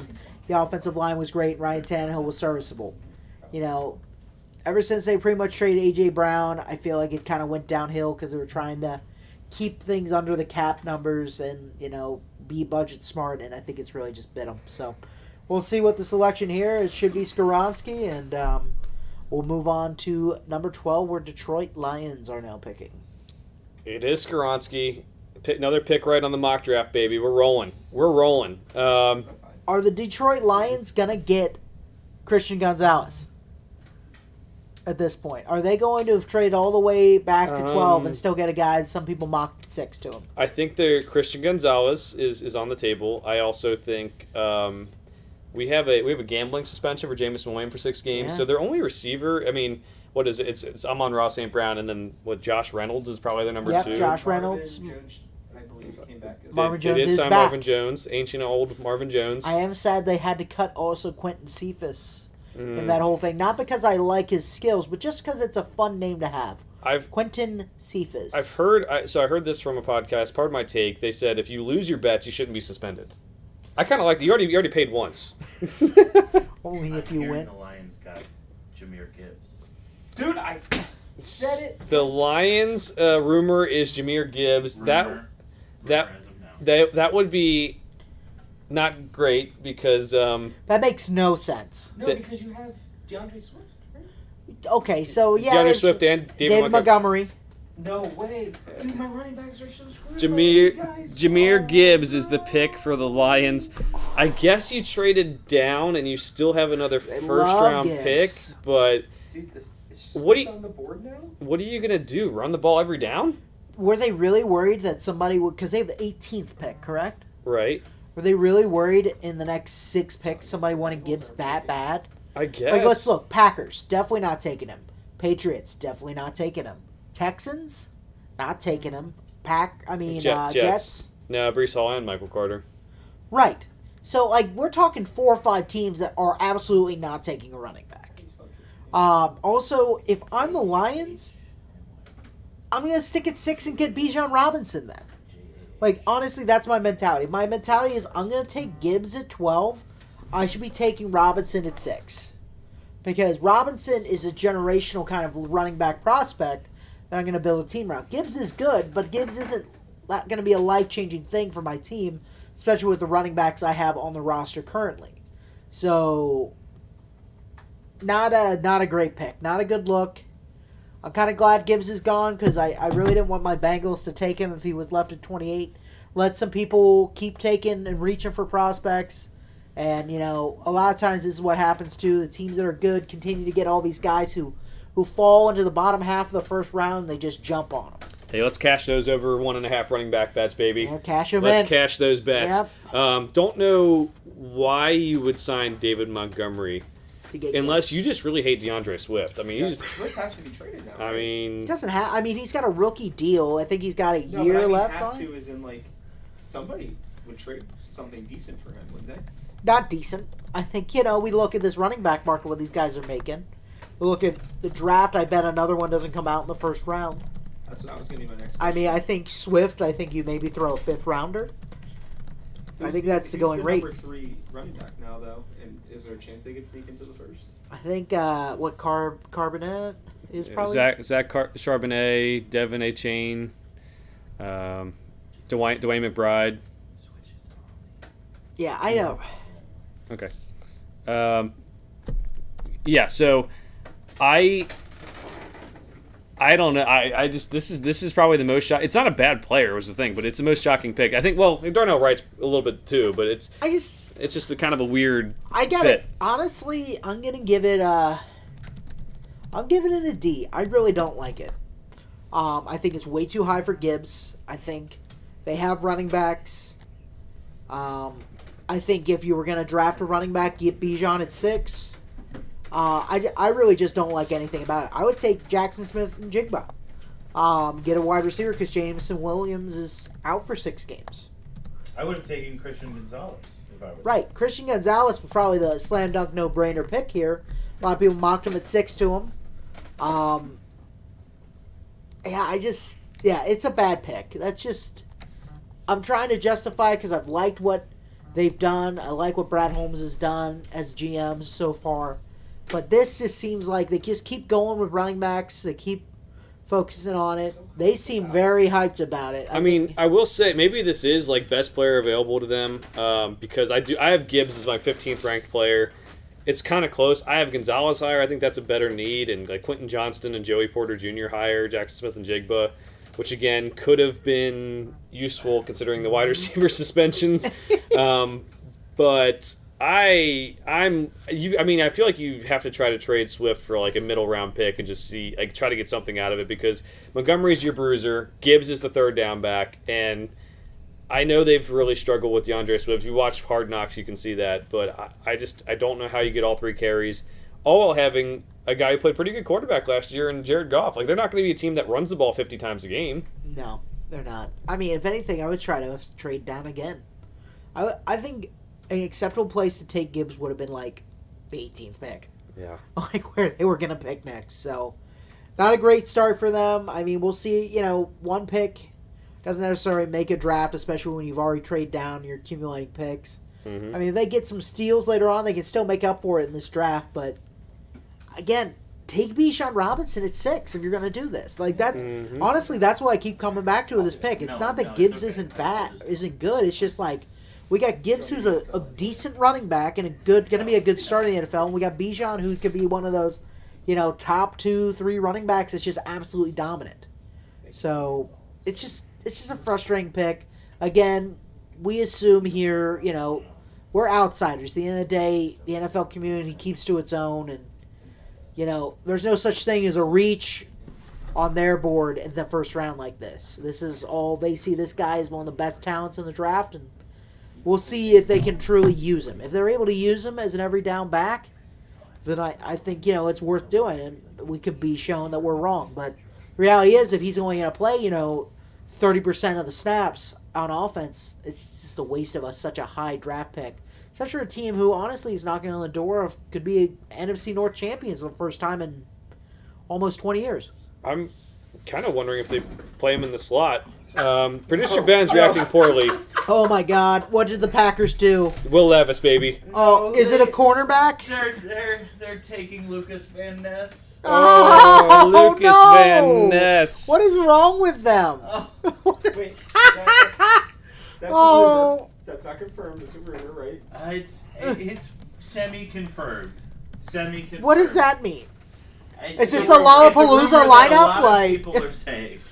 like a A Lollapalooza rumor that a lineup. lot of people are saying. So they don't desperately need an edge There's a rusher. different one. There's a different one that said Jackson Smith and Jigba. Albert Breer said they're taking. Albert Breer said Lucas Van Ness. It would be really cool if we could rely Use on your people words. with blue check marks. That would be sick. That would be sick. Heard it here first, Elon. He's watching. He told is. me. No, it's happening. Can we get the producer stream up? He said he wanted an edge rusher. He won't go into the show. I'm gonna flip the table over. My God. Get the rest of the night off, baby. Well, Hey Ben, do you is want this something to worse? No, okay. Is this worse than the Jordan Love? Ben, is this worse than the Jordan Love pick? No. I mean, we don't know. I guess. Okay. I mean, in the moment. Yeah, it hurts. This hurts. Is it worse than the hurt you felt for Jordan I was Love? gonna say you were so upset about that. Homie, I don't think anything will ever top the Jordan Love Yeah, pick. it was bad. That was one of the stupidest things I think I've ever seen happen in my life. So Lucas Van Ness is more of a power rusher. We don't typically see those guys get valued. He's player number 33 on my big board, Oh, man. and he didn't start at Iowa. That's kind of tough to not start if you pick number 13. Honestly, more props to him. He maxed out his potential. His Sure teammates called him Hercules. Great. That's kind of cool. So he's basically just George Karlaftis from last year.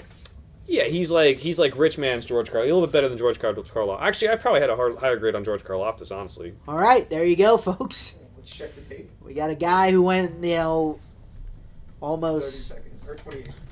Show the Packers fans when he says this name. I dare you. ESPN, I dare you to put them on the screen. So they had been criticized for taking fast Georgia defensive players, and now they go with a slow Iowa one. Wow, that's just crazy. How many girls does he? There are a lot of girls in Lucas Van Ness's draft for him. I mean, it's Iowa. Maybe they're his sisters. You don't know. Well, and his bro just went in and jumped on him like that. He's like that's All right. He just got up to like a grade on my book. His bro just was like this is like All right. That was a pretty moment. sick. That was a pretty sick prospect move. He did a little this. Yeah. It's hard to be a swag beast as a power defensive end, but I think he might have it. I think he's a very, very poor man's. He looks kind of like Sam Hubbard. Yeah, he's like a poor man Bosa is what I've heard. And it's kind of like when you go to McDonald's and you order a poor man's Big Mac, where you just straight up get, and this is the life hack for all you people out there, you get a double cheeseburger and ask them plain, but to add mac sauce. It's called- cheese. Yes, when you order a double cheeseburger plain, you usually get the cheese. Well, your former roommate, Joe's current roommate, asks for plain, and that can mean different Well, things. that's because he might have serial killer tendencies. Sleep with one eye. Sleep with one eye open tonight, Joe. I mean, the guy locked His bedroom door does lock, so it's okay. Not anymore. Oh God. Well, this is the guy who locked himself out of his own apartment, so I think we're safe. I'm gonna jump off of a bridge. I might so not sick be. of this. I might legally not be allowed to drop Ben off at his apartment tonight. It is right by a bridge. Yeah, I'd have to come home with me. He might be on watch. Woo. So we know that this is gonna be the best Packer of all time now. I think. I mean, it just has to be. So what the hell is the Packers' plan here? Trade alert! Patriots trading down. Who would have thought? Wow, who's moving up though is the real question. To the Steelers. Oh, I hope this is bad. No, they're gonna get Gonzalez. No, they're probably gonna get Broderick Jones. Broderick Jones, or not Anthony Gonzalez, Christian Gonzalez, Joey Porter Jr. Maybe. No, no. They love It's taking. okay, relax. Okay. Give up a lot. We let the Oh producers my be on the gosh. show, but no whining. All right, come on, chill out. It's all right, man. He was whining. Christian Gonzalez isn't Yeah, but Darryl his team Revis, just bro. got a He's bad a- player. I hate this team. I mean, the Pittsburgh Steelers get Christian Gonzalez. I mean, it's a decent pick. I'm not saying it's like a world-beating pick. I don't. I think it might be Joey Porter. Still, they love taking former Steelers. They do people. love that. They love taking them. So it might. I mean, and you have to think like Washington was ahead of them, so like they might be taking a corner. Like maybe they just thought like they would. But also, can we talk about Joey Porter Sr.? Shame on him for not keeping finding a like 6'2" Amazon woman to get an even bigger Joey Porter here. Yeah, move him to defensive line. Yeah. I, a little bit. Said he like downsized. Maybe she was agile and quick though. Joey Porter Jr. plays corner like he just grabs everyone and like hits hard and gets some penalties. Like he plays like he's dad. Just keep him out of Vegas nightclubs, man. Well, then keep him off the field against the Bengals too. Yeah. Jesus. So Is anybody in the Steelers draft room under 80? No, I mean, but they still haven't had a losing season in how many years, right? Yeah. I didn't see Tomlin. Who the hell is This is a stupid setup draft room. It is very Like, why are stupidly they like set up. facing the walls? One and- dude's in the middle of like a square of 4 tables. Like, how's he supposed to get out? He's trapped in there. Roderick Jones. It was Mike Tomlin. That's true. Mike Tomlin wasn't in the draft room. I think he's out on the road. It's a lot of hats. I did not see a Bengals hat there. Do you get to keep those? I guess you get to keep them, right? So like, if you're a friend at the party and like they get drafted by a team you don't like, you just take your favorite team's hat. I mean, you definitely can. I don't think there's any rule against it. Do you know? So They got a Kenny Pickett you know what? big head. You know, the producer Ben doesn't like this, but they've named their offensive line the picket fence. I kind of like it. I'm not gonna lie. That's actually pretty cool. Yeah. A yellow picket fence is disgusting, though. They wear white jerseys. Yeah. So it's number 17 going to the Steelers and a 4th-round pick. I mean, not too much to move up 3 picks. That's really not. Do you think it? I mean, I think it's Broderick Jones. I think it has to be for them to want to jump the Jets. Probably. I think a lot of people really predicted Broderick Jones then. Who is 16th this year? Washington. Yep. I mean, maybe they jump Washington, who's really a lot of people mocked corner to them. Yep. So we have a comment from Nick DiTullio. Here we go. And then we talked about the setup. I'm seeing it is Broderick Jones. It is Broderick Jones to the Steelers. Nick DiTullio of Steelers Country Weekly said their setup is not as stupid as the draft room on this stream. And you know what? Well, this is very not- dumb. You respect your mother's home. Very, very something we have to say here. We have 5 mock draft picks right. We have 1 bet right. So I think we're doing all right. we're doing okay. I didn't have this pick though. I thought Broderick Jones would be a Jet, so I thought he'd be 1 pick. That's why Yeah. now we're seeing why they jumped the I Jet. just They- said they- that. You just. Well, I was reading the comment. It's a whole thing. Why am I even here? Anyway, I'm gonna give it a B. I like Broderick Jones. I mean, they trade up for him. They don't really give up that much capital. He was kind of all over the place. He was, pretty inconsistent at times with Georgia. His testing kind of was not as expected as well as they thought it would be. I mean, I think he's going to be an average NFL tackle. I don't really see Broderick Jones just absolutely being phenomenal. I think he'll be very serviceable, which is honestly something the Steelers need is some offensive line help for their young quarterback. But really, defense is what makes the Steelers, and, they refuse to continue to address cornerback They lost Cameron Sutton, so I'm all for it. Let the Bengals throw all over them. Yeah, I like the pick because I do think Broderick Jones has. I like the ring. Is that a raincoat with no shirt? They really let him go nuts on the whole prospect thing this year. But he's the athleticism is up there with Paris Johnson. He's just very bad technique wise. And I think that's going to be something that, as Cecil always says, you coach him up on. I think you can coach. You'd rather coach him up on the technique stuff than try to get him to be stronger or to play more athletic, because that just doesn't happen. So I like the pick for them, building the picket fence. I still think they have a lot more work to do on the offensive line. As you said, they need a corner.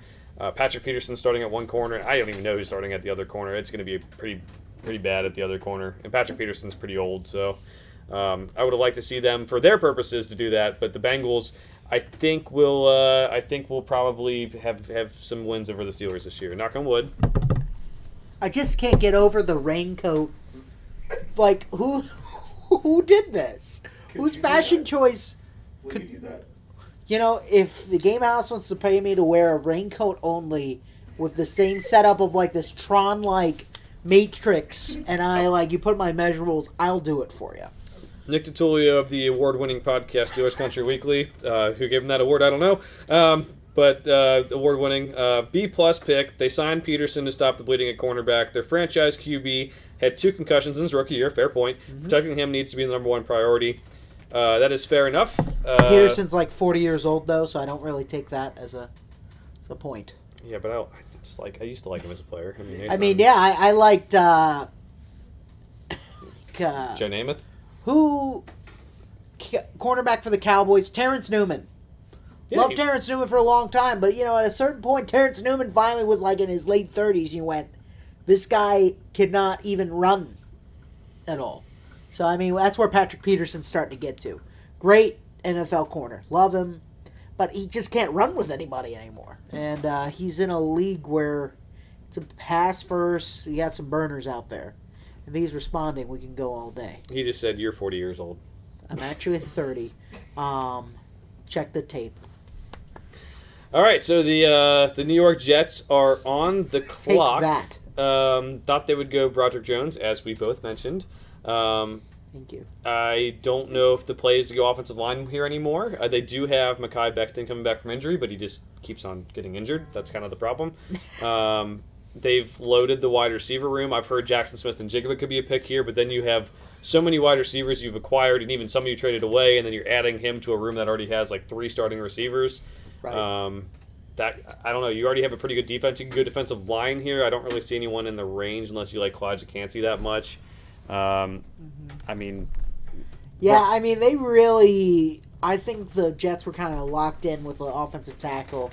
I don't think it really had a very good plan B. I think they didn't see the Steelers jumping them like this. I think they really probably were thinking we're going to get Broderick Jones, the done deal. Maybe you get Brian Branch, maybe safety, but they've got Marcus May still, and you've got Sauce Gardner, who's their second cornerback. DJ Reed, Kansas State. He's a little bit smaller. You can move him into the slot if you get a better one. Right. Maybe you get Christian. At this point, I think they just go straight value. Which at this point, our big board's probably Christian Gonzalez, Brian Branch, Michael May. Branch. If Aaron Rodgers ever used tight ends, that'd probably be the pick. Right. I know they already pay like 3 tight ends, and CJ Uzama's not very good. Tried telling Bengals fans that for years, but he was good when he played for the Bengals. Now he's terrible, right? No, it's the same player. Tyler Conklin starts over him. He's not very good either. So, Michael Mayer would be a really good fit for them, and I just don't know if Aaron Rodgers would use him or if the offense has held him back from using him in the past. I don't know. Because we have 3 tackles off the board already, right? Or is that... No, we have 4 now. 4 if you count Skoronski as a tackle. Yeah. Yeah, which I do. Yeah, I do too. So we have Wright, Jones, Skoronski, and Paris Johnson. Not in that order. Do we really think there's another tackle worth taking in the first round? Because tackle grades... You could Darnell Wright was really the one I saw as the last guy. You can go guard or Cyrus Torrance. That wouldn't be terrible at this range. Let's see, Broderick Jones was right there. Anton Harrison's probably the next one up, and he's not... That's not first round grade. Especially this high. We're talking first half. Yeah, I have DeJuan Jones as my next tackle, and he's 45th. Did the Jets I'm a big really board. screw themselves over trading back 2 picks? That would be kind of funny. What? And at this point, Do they draft a quarterback? I think you have to. Well, Aaron Rodgers never wear a Jets jersey because the Jets take Will Levis at 15 in a panic. Do you think Zach Wilson and Aaron Rodgers are going to? Everyone's like, "Oh, their relationship's great." Do you think they're going to get along? No. No. Aaron Rodgers sees any quarterback as his rival. So like we have the dude who's out there in the darkness retreat and trying different things. We're on YouTube, so I don't know what I can say. Trying different things, and then we have the kid who went to BYU and pretty like close to his family. I don't know. It just seems pretty. But he idolized him growing up. Something's going to happen. We're going to get some news out. Our book's going to be written about their relationship. Great is as soon as the first time Aaron Rodgers goes in the quarterback room, the lights are just all off, and Zach Wilson just comes in a full Bane mask and says, "You merely adopted the dark. I was born in it." Oh boy! Like, I think that'd be some legendary shit, and I think Aaron Rodgers would literally take him by the arm and just Snap body him in the knee, slam him yep. into a fucking table. Yep. Now, I'd pay money for that live stream. I think a rough and rowdy Zach Wilson, Aaron Rodgers. Can we make it happen? Like when the Jets are 8-8 at the end of the season, and they just skip Week 17 and do a rough and rowdy. They're pumped. The Jets. Like, draft do you room think is they pumped? just pretend they're pumped, like because they know they're on camera? Like, I want to meet the draft room the first round and just goes, "We fucking blew it," and just like it's just, You know what? a guy's just like slapping the wall. And it's just here's- like upset. Here's my thing: if we're going to sit here and we're going to criticize prospects for maybe not having the best motor or not loving football enough, if your guy gets taken, if my scouts aren't over there punching through a wall, then that's a red flag. We got to get him out of the organization. It's like when you draft a guy in fantasy and everyone goes, "Good pick." Yeah, but underneath No, that, I want another yes, scout to be yeah. like, "You're an idiot, and I hate you." I want another team to call me and just like be talking mad shit. Well, to me the whole time. a couple of us started talking trash about our fantasy picks, and it made other people's feelings hurt. So we weren't allowed to do that anymore. Hey, someone has a Rodgers jersey. He changed his Elijah Moore jersey into an Aaron Rodgers jersey for the Jets. That's cool. I think you probably get them custom in New York. Game their picks make fun of. Hmm? Who's upset It's about Will that? McDonald. Just people in the league. We're not naming names, all right? Will McDonald. Solidarity. We're not naming names. Wow. I mean, Joe Douglas, he's taking some edge rushers last year. I think Jermaine Johnson last year, and they got Carl Lawson coming back. But screw it. Just keep on going edge rusher, I guess. Get this defense going. Will McDonald, the pretty high pressure rate at Iowa State, but a little bit undersized. I don't know about this. I think it's too early, but I think they kind of panicked after Jones was off the board. Yeah, it's definitely a panic pick. Where'd you have Will McDonald on your big board? I want to say like 40. Yeah. I'm like, I don't think I saw a single mock draft of Will McDonald in the first round. Yeah, only back end of the first round is what I saw. Is He this was like 41. a Tyson Lahu pick? Maybe. It's pretty close. Maybe. For those that don't remember, the infamous Jacksonville defensive end pick. He could still have a good career, but, you're a second-round prospect he's small, played Iowa State. Whoa. What you say about Iowa State? What's that about? Okay, let's be honest here. Wow, Brees Hall went there. Okay, Brees Hall. Alan Lazard went there. Okay, your second person is Alan Lazard? Okay. I tried saying the bad things about Alan Lazard, and producer Ben told me he's the best blocking wide receiver in the league, and That's great. I didn't care. Too bad they're supposed to catch passes. Anyway. He's had no. I'm sorry, Ben. He's had a rough couple minutes. Okay, but Joe keeps telling me that the Bengals want Zeke because he's the best pass blocking running back in the league. Yeah, because that's what running backs can sit back and block. Do you see a Well, wide receiver? receivers You can block too. see a receiver block on a passing route? Hey, let's get that hashtag going. Sometimes. Let's get that hashtag going. Hashtag. Who is this Receivers can child block, too. about to do this I pick? value receivers who block, but that can't be all you do. Otherwise, I don't know what you're. Stanley Morgan does that. This kid is a hype beast. Look at this guy. This kid's like, let's Get do the it. Is that Bill Goodell's Clinton son? kid from the Well, Game Wars. The last time we made fun of the kid, though, it was a Make-A-Wish kid. So I know, we can't- refrain, but like, I don't think he is. We suspended ourselves for 1 minute last year. Who is this kid? Yeah, I did. That was the weirdest thing ever. It is. You made fun of a Make-A-Wish kid. I did not, alright? I said, we don't know. I said he's a hype beast. One. So, don't even put that on me. He's very Anyway. excited. He is very excited. I like the hype. I don't know why they don't let him read the pick. He might be the best dressed out of anyone there. Yeah, he is snazzy. That's what I was saying. Like, this kid's got it. I mean, Finally. the prospects have the nice, flashy blazers, but he's... I like that green emerald tie, too. That's good. Yeah. I wish I could get my hair like that. You know, I just could never pull off the buzzed on the sides, Peaky Blinders kind of look. Still hyping up the crowd. Yeah, this kid's a hype beast, I'm telling you. Hopefully he's doing what, like, David Akers did. You know, like, he's went up to the podium, was like, screw Dallas. Maybe he's doing that with, like, hey, screw the Patriots, man. That'd be awesome. He's still hyping it up. Oh, he's doing the Jets chant. All right, cool. That was good.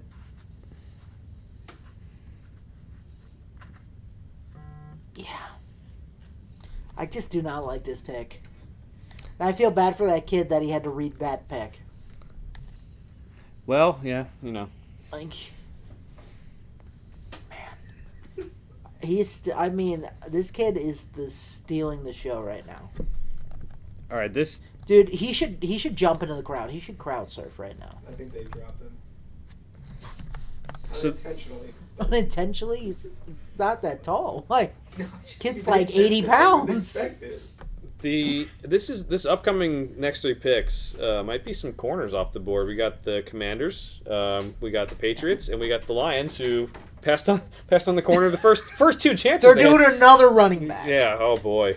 Dan Campbell wants a gritty team. You know what? Ben Johnson did such a good job last year. He's like, I need a new challenge. I'm coming back to the Lions. We're gonna run the triple option with Jared Goff. Try stopping us. Or the Patriots go try to draft another tight end again.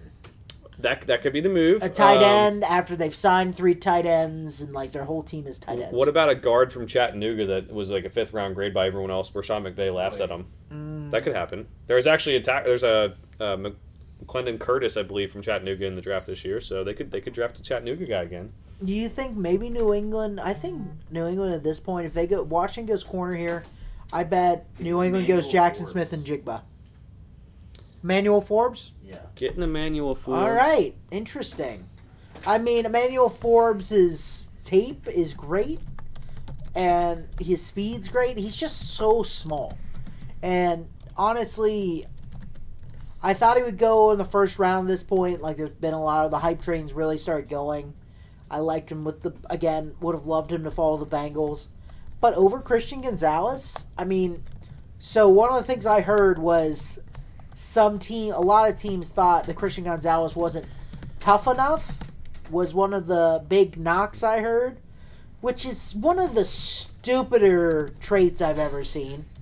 It's like a Moneyball, like, you see what his girlfriend looks like kind of trait. He's not tough enough. I'm like, what does that mean? I don't know. But is that what's happening here? Is like, because Gonzalez is falling right now. If this is indeed Emmanuel Forbes, I mean, I would have taken Joey Porter Jr. or Christian Gonzalez in a heartbeat over Emmanuel Forbes. I have Emmanuel Forbes at number 50 on the big board. I know people had him as a first-round pick. Love the tape, but again, we're going to talk about it again. There's some people where if you are a statistical outlier in terms of size and height and weight, all that, whatever, it's so hard to be good as a pro. And you should not be taken with a premium pick. Ball skills are some of the best I've ever seen. He has the record for most pick sixes in a year in college football. But you just can't do that. Like we saw, what was it, 2 years ago? Last year was Tutu Atwell going 2nd round. He's done nothing so far. Nope. And it's just like, no, well, maybe because the dude was like one of the smallest guys in combine history. Like, I'm cool if you take him in the middle rounds and it doesn't really have much going to it, but they took him in like the 2nd. And Forbes with pick number 16, it's arguably probably even worse. I mean, I really do love the tape. I love the player, good ball skills, very aggressive. I don't know, man. If we're going to say that size doesn't matter for anyone, I think we're betting on a lot of lottery tickets. Yeah, I mean, I think there's definitely not that many people who have been kind of below the measurables. You know, you got Darren Sproul. You've got, I mean, the Eagles receiver that got drafted, Smith, a couple years ago. Devontae Smith. I mean, we talked about him, and, he hasn't done anything amazing yet, but he's had some good plays. He's a big part of the Eagles team. So, I mean, we've had some of these smaller guys, and at the end of the day, like, it'd be one thing if he was struggling to tackle people, but he was one of the most, like up to tackle people of anybody Mhm. on his team. I think he was one of the leading tacklers on his team. The tape shows he's very willing. And he doesn't have a big injury history, which is another big thing when I'm looking at someone that size is he durable? You know, and so far he's held up. He hasn't gotten really hurt. You know, he's a willing guy. You know, obviously there's going to be times in the NFL where he's just going to get hit by a big guy. But, you know, if anyone, I mean, how many corners are really going to make that tackle anyway? All he's got to do is have the willingness and the technique to go and not just give up immediately as soon as he gets hit. And if he can just sit there and give him that extra second for somebody to help gang tackle the guy, I think that's all he really needs to do. Because at the end of the day, I mean, look at, you know, some of the best corners out there. I mean, Deion said, you know, tackling's a business decision, right? True. So, I mean, you've got him. You got Trayvon Diggs, who's a feast of famine kind of cornerback. I think Emmanuel Forbes can be a lot like that in the NFL as well, where, you know, it's all about his ball skills. It's all going to be about deflections and interceptions for him. Maybe he gets burned every once in a while going for a ball. You know, he's not going to be the best in run support. But, I mean, you got a guy who's just shutting people down as soon as the ball goes his way. I mean, you can take those other parts and still have a very good team. Because, let's be honest, it's not like there's that many corners out there that are that willing to tackle in the first place. Right. I think his issue that came at the SEC level was teams knew he was small, and they threw to his side so much, and he couldn't tackle all the time. He was willing to try, which is, I appreciate that, but they throw these screens, and I think NFL teams are going to do the same thing with bigger athletes. So they're going to throw it out wide to Treylon Burks, and you know, from Arkansas, Tennessee now, and he's just going to run through the arm tackle. And I think also the problem is everyone's like, well, he can add weight. I think he entered like Mississippi State like 160 pounds, and he weighed 167 at the combine. Were you trying to add weight to look good? Yeah. It's going to be tough for him to add that weight. Love the player. I just think it's too early. That's why I don't give it a good grade. It's just it's a huge risk, and outliers. I mean, it's cool if he work out, but like even think about like Drew Brees. Like no one expected him to be as good as he was, second round pick, and then he hurt his arm and comes back, and like no one expected him to have the career he did. It's just tough. It's officially Emmanuel Forbes. Good luck to the Commanders. You know, the biggest thing for them, the biggest need they're getting addressed this offseason is they're selling the team. So that's a good step. And that is honestly huge. You'd think maybe next time they can rebuild the stadium or build a new one True. somewhere. Yeah, so that Nobody gets poopy hurt. water. Yeah, poopy water doesn't come out of the Or ceiling. part of the stadium doesn't, you know, kill and Jalen Hurts almost 2 years ago. True. Imagine how different the NFL would be to this day if Jalen Hurts died. or got serious, not even just dead. Let's just say he got severely injured by a piece of concrete just falling off and hitting him. So here's my thing. If you're the Commanders and you're in the front office and you're like, you know, a new owner's going to come in. You know he's probably going to hire someone that he wants. I think you just say, screw it. I'm going to take who I want. Screw you guys. I'm just going to... I want who I want. It's going to be like a draft day thing. I'm going to put my team on the field because I might not be here in 2 months. So, yeah, I don't know. Yeah, but, I mean, he truly is a great... I mean, he's a great interception guy. He's a great, you know, pick artist. Like you said, led college in pick sixes. I mean, he's got that speed. He's got that instinct, which is huge. And honestly, we'll see how it works if teams, you know, I think he gets out-muscled at times, but a good defensive, you know, play caller will be able to mask that a lot, especially when they see a team start doing that. But the pick is in for the Patriots now. Who do you think? Do you think they're going corner or do you think they're going receiver? I saw a leak. It's Christian Gonzalez. Christian Gonzalez. All right. That's a good pick. I mean, that's a phenomenal pick at this point. Yeah, and we have our producer saying to give him credit. I don't remember what it was for, but he's got a lot of notes on my spreadsheets, and no one touches my spreadsheets, baby. No one puts baby in a corner. Nobody touches this. That's rule one. Yeah, so Christian Gonzalez, what do we know? The Patriots trading down and getting a great player anyway. Isn't that the Patriots' way?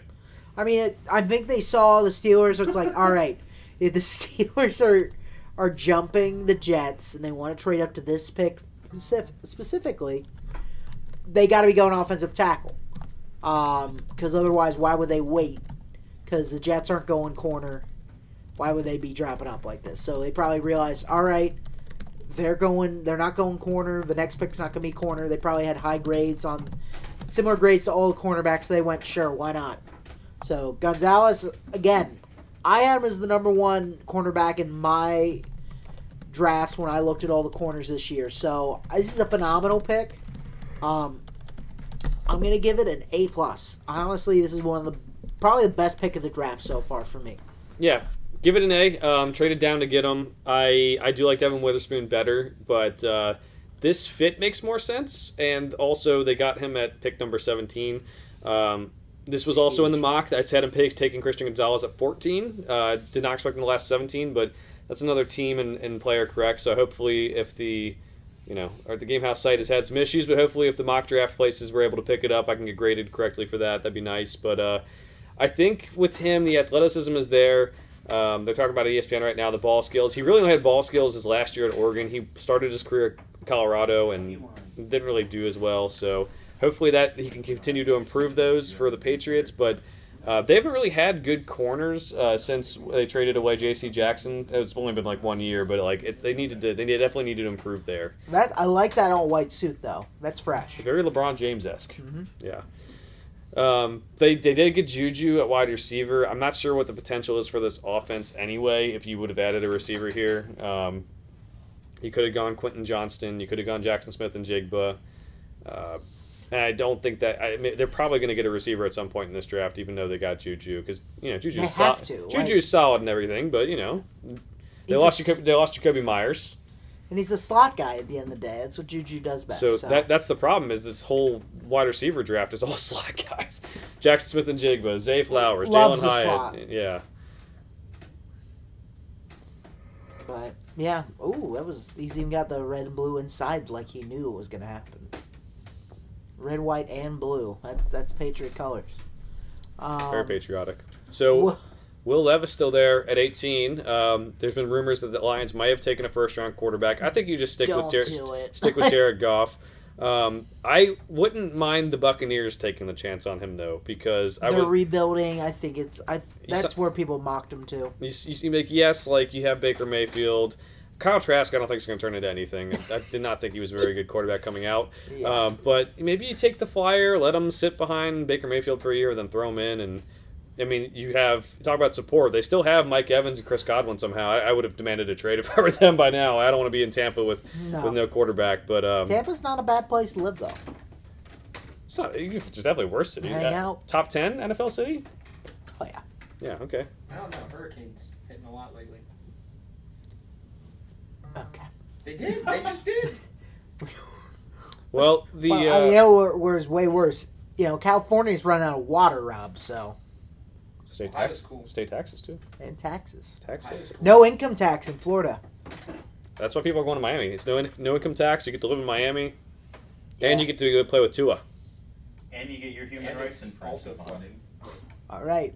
Game House is getting a little too. Let's move on. Let's before somebody says something we can't unsay. I was just talking about flooding. I would say, Cincinnati's really risen up the power rankings of NFL cities the last 2-3 years. I can't really put my finger on it, but probably a quarterback has helped with that a little bit. It's definitely not running back that's helped. Only 3 people in the basement are wearing his jersey. Yes, we needed usually the producer Ben borrows my other Joe Burrow jersey for the big events. Yeah. Why didn't we do that? Because he refuses. Matching. Think about it. We could have all matched. We thought about it, but Ben didn't want to. I didn't say that. So right now there's an ad for Fast. The Fast. I think and Furious Jason 10. Momoa was singing. Is he singing? Do you need to watch Fast and Furious after Tokyo Drift? That's all I've gotten. I have a confession to make. Oh, but never seen one? I've never seen any of them. Oh my! The guy who's all about the movie. I guess more 80s movies, but it's just I don't think you're missing much. Well, that's the thing. There was this weird gap, right, where you had Fast and Furious, and everybody was it was kind of when we were kids. Yep. And then Fast, Too Furious came out, and then Tokyo Drift came out, and Tokyo Drift was kind of this weird it felt like it was not. It was a spin-off. It was going downhill. It's a spin-off. But then they all came together. And then the Fast and Furious happened 10 years. It was 5 years. Yeah. And ever since then, they've now done a Fast and Furious movie every 2 years. And it's honestly oversaturated the market and now they have the Calvin and Schaub, whatever. Calvin and Hobbes spinoffs. But now the Rock can't be on the screen with Vin Diesel because they hate each other. So I don't know. It's a whole thing. Yeah. Who could be the more muscular dude? I guess dude? this is supposed to be the second to last one. I think they're making one more after this. I thought this was the end. No, I think this is the beginning of the end. I thought that's what the tagline Harry is. Potter 7 Part 1 and 2 or whatever. Yeah, I don't know. It's Or The Hobbit Part 1 and 2. It's just like, how do you keep a plot line after 10 movies? I don't know. No. Hey, producer Ben, can you take Peter Skronsky off the best players available, please? Thank you. Thank you. Saint and Angel today. You know, I've never been to Kansas City. I've heard it's a nice place, but like, I I just feel like, I don't know. I've I've been been rubbed the there. wrong way. I went to a Royals game. It was off. They had tailgate like baseball games, like we do football games. It is fun. I really only went to the game. I didn't really see the city, but I went to the game, and that was fun. Yeah. But it's just, Yeah. Chiefs fans on Twitter, man, they're evil. They're mean. They're mean people. But then again, so are most fan bases on Twitter. The Lions logo, the new Lions logo they're showing there. Actually, doesn't look terrible. Yeah. Dude, 2 commercials. Come on. It's the Lions. Who cares? It's good to see that the Bengals helmet even gets shown on these ads nowadays. It's like the Bengals exist. It's good. I'm surprised we don't see Joe Burrow in more national ads, but I want to see him in the Heisman house. I want him to break his contract with whatever car dealership he has. Lordstown needs to Motors, he be- will never, because guess who also invested in Lordstown Motors? This guy. Guess who's also lost a lot of money in Lordstown Motors? This guy. So, Take our gambling advice, not our financial advice. That's the same thing. Yeah, that's right. I think investing in the sports betting is the same as investing in the stock see, market. Tell me investing in I'm the stock wrong. market, at least you usually get your original bet back. It's Jack Campbell. Mm. What? The Lions are going Jack Campbell out of Iowa. I thought this might be a pick. I mean, their but linebackers suck, but like... not yet. I'm like average on Jack Campbell in terms of like rankings, and I have him at 52. This is not a very good linebacker class. Is kind of the problem. Right. They do need help, but you could have gone Drew Sanders, who provides a little bit more like pass. He played edge rusher at Alabama, transferred to Arkansas, and played inside linebacker and did well at both.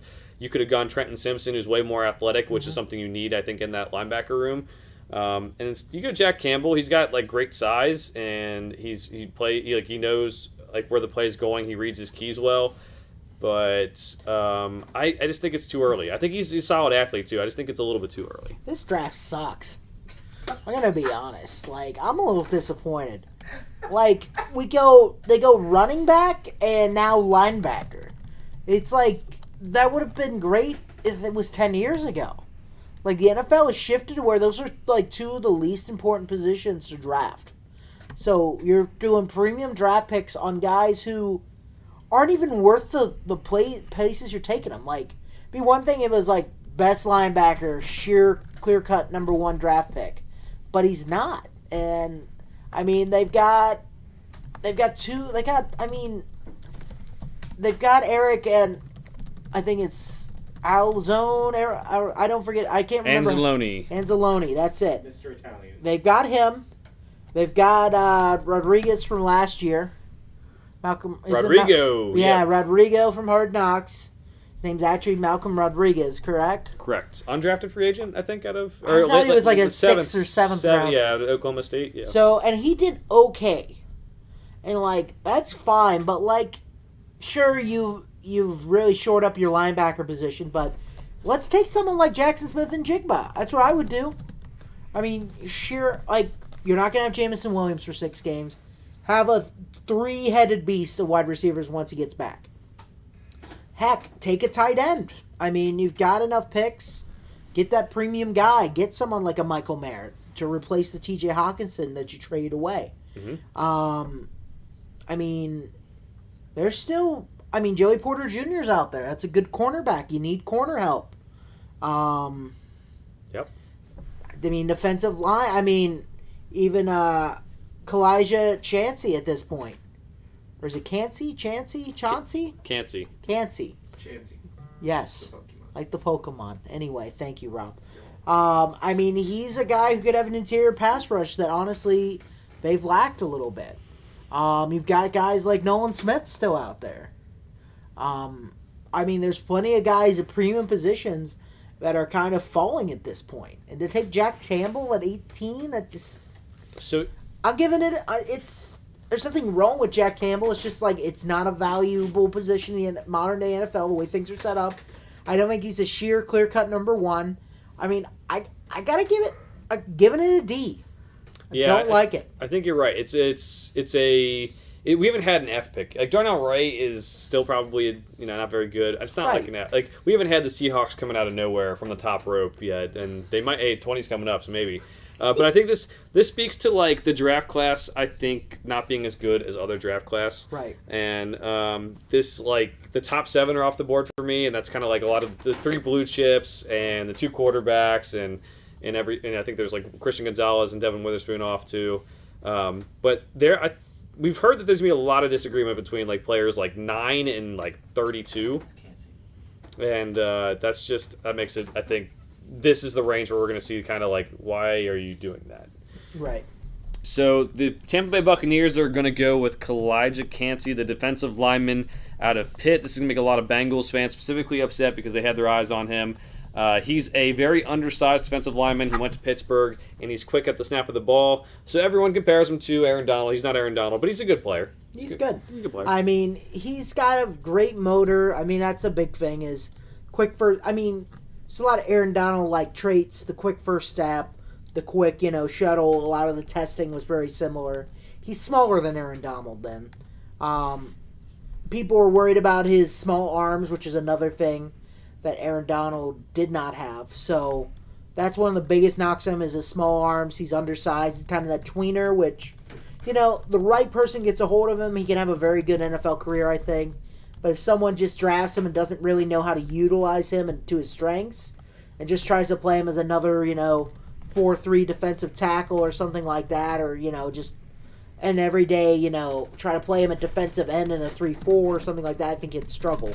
But, as a nose tackle, as a 3 technique or an under tackle next to the nose, I think he'd have a really good career. And, I mean, he's probably not going to be a plus run blocker, but, again, he shows it with a motor that he's willing to go out there and try. So, overall, I like the pick. I'm gonna give it a B. I think this starts being the range he was supposed to go in.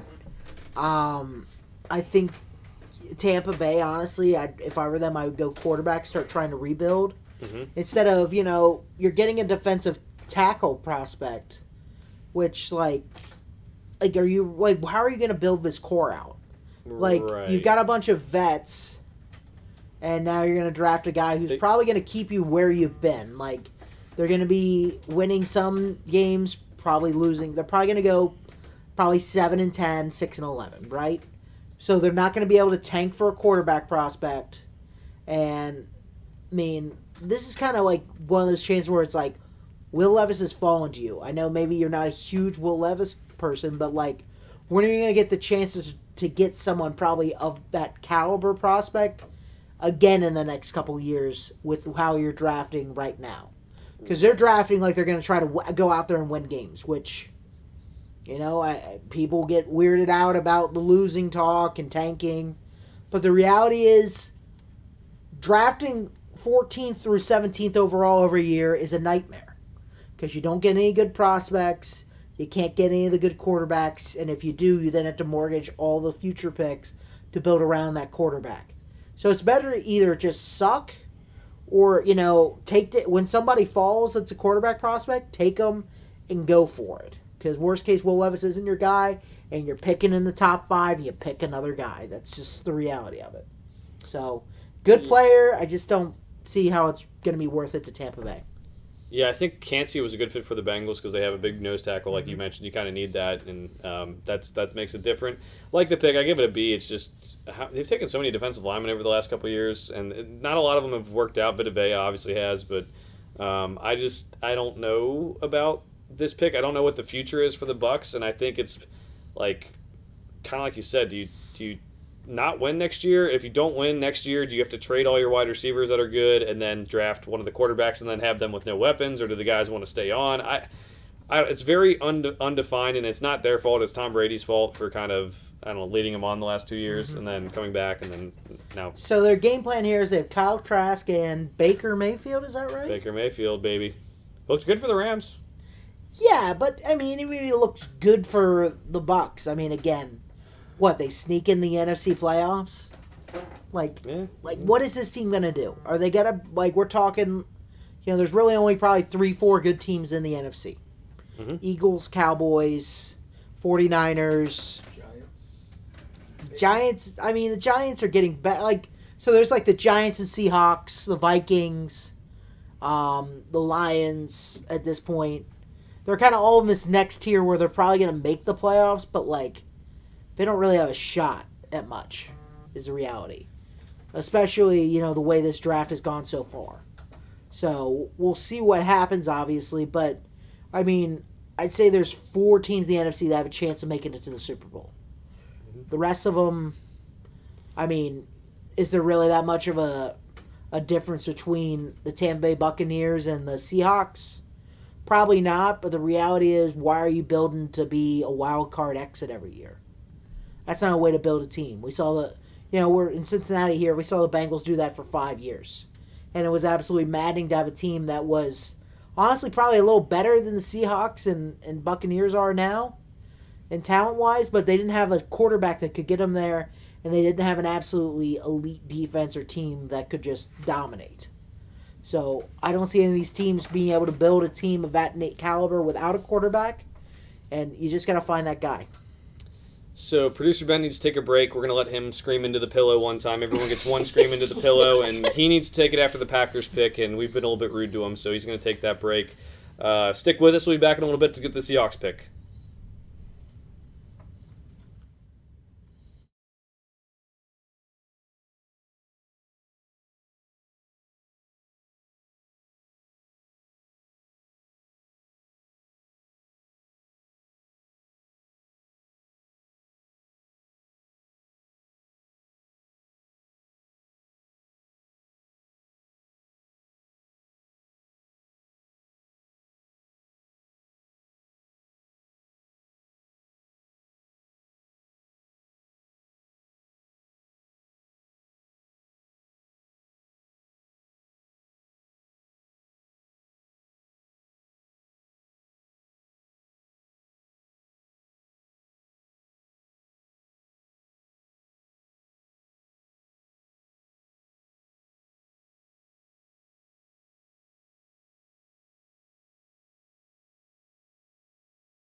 I guess they had them too. All right, so we're back. The Seattle Seahawks, in the time we've been away, have taken Jackson Smith and Jigba. They have needed that because they have two good wide receivers, but their slot receiver is Dwayne Eskridge, who we had mentioned before is not very good. And then the Chargers took Quentin Johnston out of TCU. The run on wide receivers began there.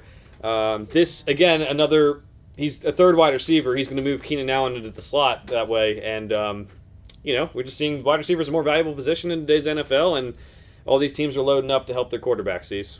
Yeah, I mean, I'm going to be honest. The only one, I think Jackson Smith and Jigba, that he's gone this low, or I guess I should say this high, this late in the round, I think is surprising to me. I think a lot of people mocked him much earlier to go within the top 15. So I really like the value in that pick. The Seahawks, do they need a third receiver? I don't know, but it's kind of one of those things where we're at that point in the draft where they already took a corner. Yeah, that's one of the big needs. They don't really need a tight end, which is starting to become very popular. And, they got, you address the secondary of the first pick. What else are you going to really address? D linemen really aren't in a good spot right now, value-wise. So take somebody who's plus value in a position, you'll find a place for him on this offense that's really been growing. And then, obviously, the Quentin Johnson pick with the Chargers. It's fine. I think, they'd be better off, honestly, with a good tight end. Or, I think maybe you find an offense, maybe you get that guard that you need or something like that to help shore up the offensive line for Justin Herbert. Maybe there's some, I think there's some plenty of defensive pieces they could have chosen as well. So it's an okay pick for the Chargers. I just don't think the value was there. Now, if it was Jackson Smith and Jigba pick earlier, it stayed and they gotten him with the Chargers, I think it'll be a great pick. But I think it's just a little too much for Quentin Johnson at this point. I really don't have first-round grades on any of the other receivers. I like Zay Flowers, first-round grade on him, game changer. But I think both good picks, good value, and not the deepest draft class, so you get guys who are top of their positions in the draft class. That's nothing to be shy about. And this brings us to the Ravens. Ravens, big news today. Lamar Jackson's back, highest paid player in league history, and $85 million guaranteed. Gets a lot of that money guaranteed, which is kind of the whole bugaboo with the whole thing. I think the Ravens are probably looking at a corner here because they have traded for OBJ, or they've signed OBJ. They're looking to trade for DeAndre Hopkins. As things currently sit, and then you have Marlon Humphrey, but you don't really have much else at the position and then a division that has Joe Burrow. I mean, watch out. Yeah, I think corner is right in their wheelhouse here. I mean, Joey Porter Jr. is available, be great value at this point in the draft. They don't really. I mean, maybe you get a safety. I mean, they got rid of Chuck Clark, so maybe even Brian Branch at this point I think would be a good. Basically any secondary help would be a good value pick for them. I mean, they just lost Ben Powers, so maybe they go guard. Maybe they're going to shore up their big investment in the offensive line. Like you said, maybe they take Zay Flowers or somebody like that. They need more wide receiver star power. I think that could really help as well. So, I mean, I think there's a multitude of places, but I think, value and need really mesh up nicely with the secondary at this point.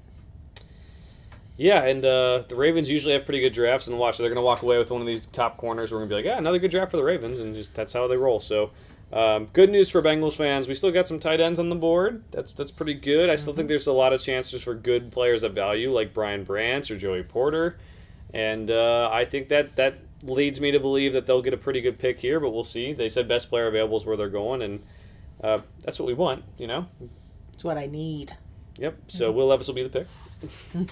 No, Will Levis might be going to the Vikings. They have been rumored to take a quarterback for a while. Kirk Cousins last year of his deal. They have a new regime coming in, front office and everything, and the coach from last year, obviously.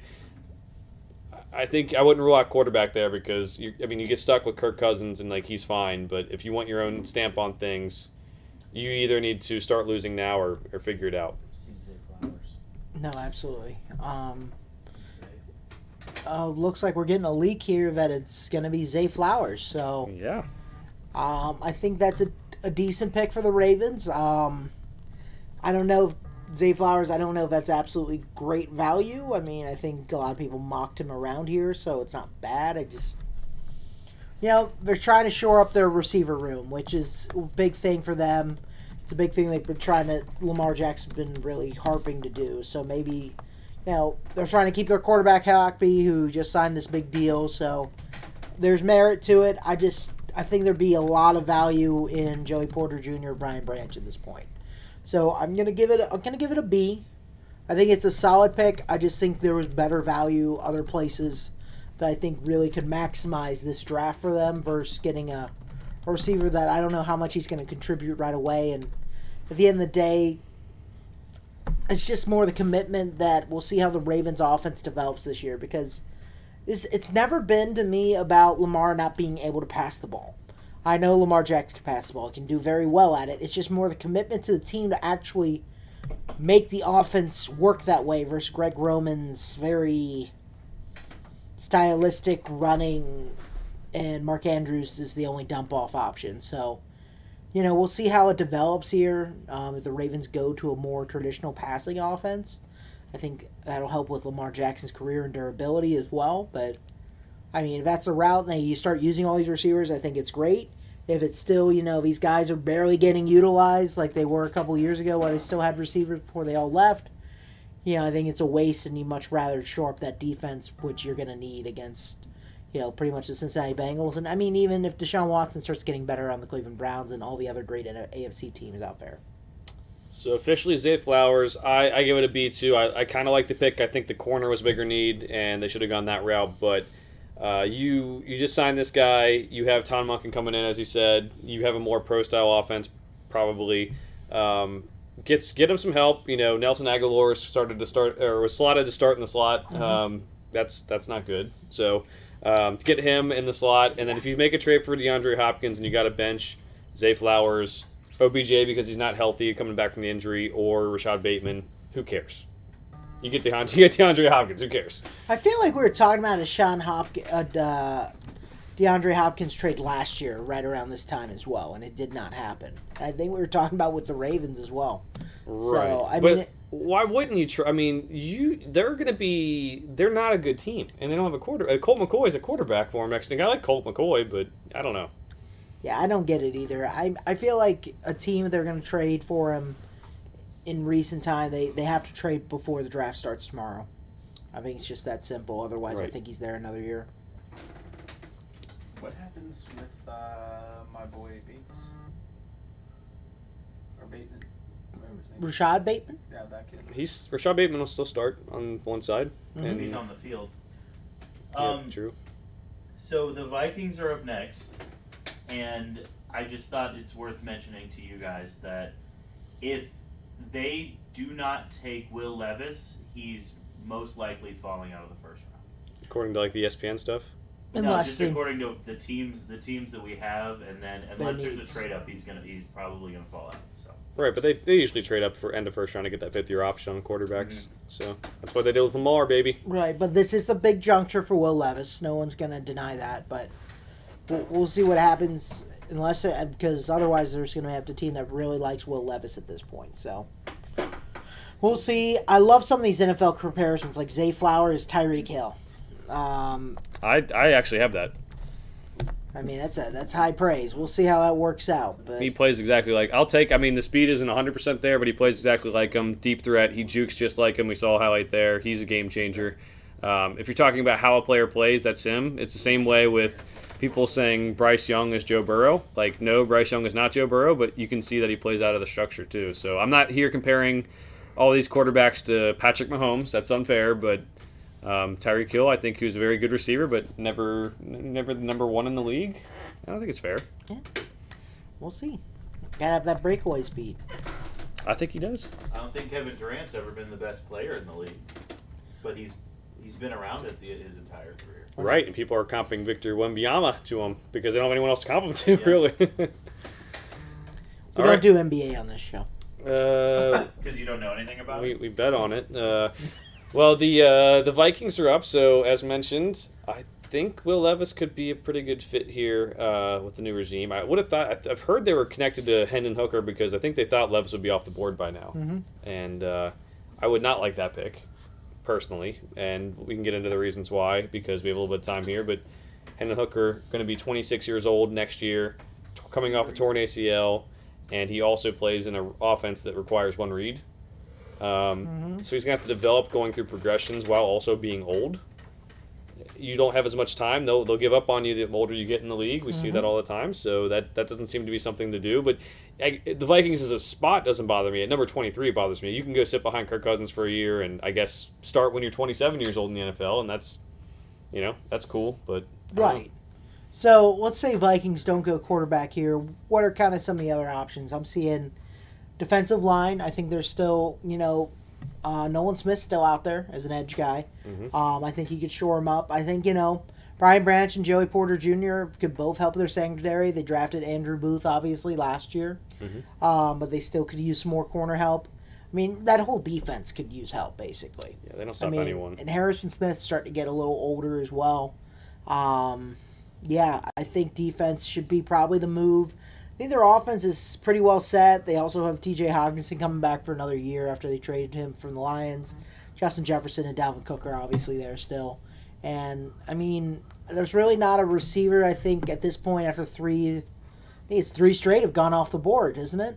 So, Right. I think if they want a receiver, this is not the time to do it. So, I have a feeling this is definitely going to be a defensive pick if it's not Will Levis. I'm with you. The receiver value isn't there. I think it's going to be corner. Their corners kind of stink, and as mentioned, you just gotta stop some offenses next year if you're the Vikings. I don't know that I absolutely love the Vikings this next upcoming year. They were supposed to come into the draft and they wanted to trade Dalvin Cook and Zadarius Smith, and they haven't done it yet. I feel like that's kind of weird, kind of like you said. Like Right. you better get it done before tomorrow night, or else what are you doing? So I really don't know how this is going to go. No, I don't either. It's just kind of like it's the Kirk Cousins conundrum, right? They peaked last year. Kind of is their. We're seeing the peak every 2 years now. Yeah. Kevin O'Connell did a good thing reviving the offense without Mike Zimmer there. The defense obviously then suffered. So it kind of all evened out to exactly the way it was before. They're a team that can basically win the NFC North and really not do much beyond that because their quarterback situation is pretty bad. They traded out Stephon Diggs from 5 years ago for Justin Jefferson now. Justin Jefferson's probably a little better, but not by a large quantity. And now they don't really have Adam Thielen now. They have, KJ Osborne, who's getting a little better. Overall, though, the same problem is here. Kirk Cousins is middling and chokes in the playoffs. So Right. So just a scenario I thought of. We're getting to the danger zone for the Steelers to trade up for Broderick Jones. But I believe they still have pick 33, right? So they could take Joey Porter Jr. at 33. That'd be bad for the Bengals. yes, that would be an absolute nightmare scenario. Kind of like all these Ravens drafts of late have been, where they just continue to get prospects that are way, should have been drafted way higher than they were, and the Ravens just get them. Like Kyle Hamilton last year, which he luckily didn't have a crazy year, but it seems like that's the kind of stuff that always kind of happens. Guess who was the number 1 safety in PFF last year? Kyle Hamilton, babe. Number 1 on the big board last year. Cool. Let's go. Shameless plug. Shameless plug. I don't care. Screw it. Everyone else tells me how awesome they are at draft stuff, and I have to see their stupid stuff, so here we go. All right. It is. This is Joe's revenge year. So. Yeah. If you don't do a little bit of self-promotion, no one else is promoting us. I promote you every day. Oh, thank you. Same. It's all the people running a car. This Joe DeTulio guy. Yeah, I actually have your podcasts on repeat. My podcast, okay. Oh, you're multiple. Oh, We okay. do and the others as well. All right, so let's get into some of the best players. We haven't talked about it in a while. It's changed a little bit. Michael Mayer still number 1, most complete tight end in the draft the last several years. Brian Branch tested poorly at the combine, but good anticipation and plays faster than the combine tests. Joey Porter Jr., very physical corner. That's good and bad. He's sometimes grabby and sometimes pretty physical past the point where you're allowed to do that. Miles Murphy from Clemson. Didn't have the production this past year, and needs to add some more pass rush moves. But he's both big and athletic, and I thought that NFL teams would go for that. They have not yet. Brian Brzee, the defensive lineman out of Clemson, on there as well. He's athletic but had a bad year. And then Osiris Torrance, an interior offensive lineman, who's probably going to go soon. And the pick is Jordan Addison, the wide receiver out of USC. More of a slot guy. He didn't run a great time for a smaller guy.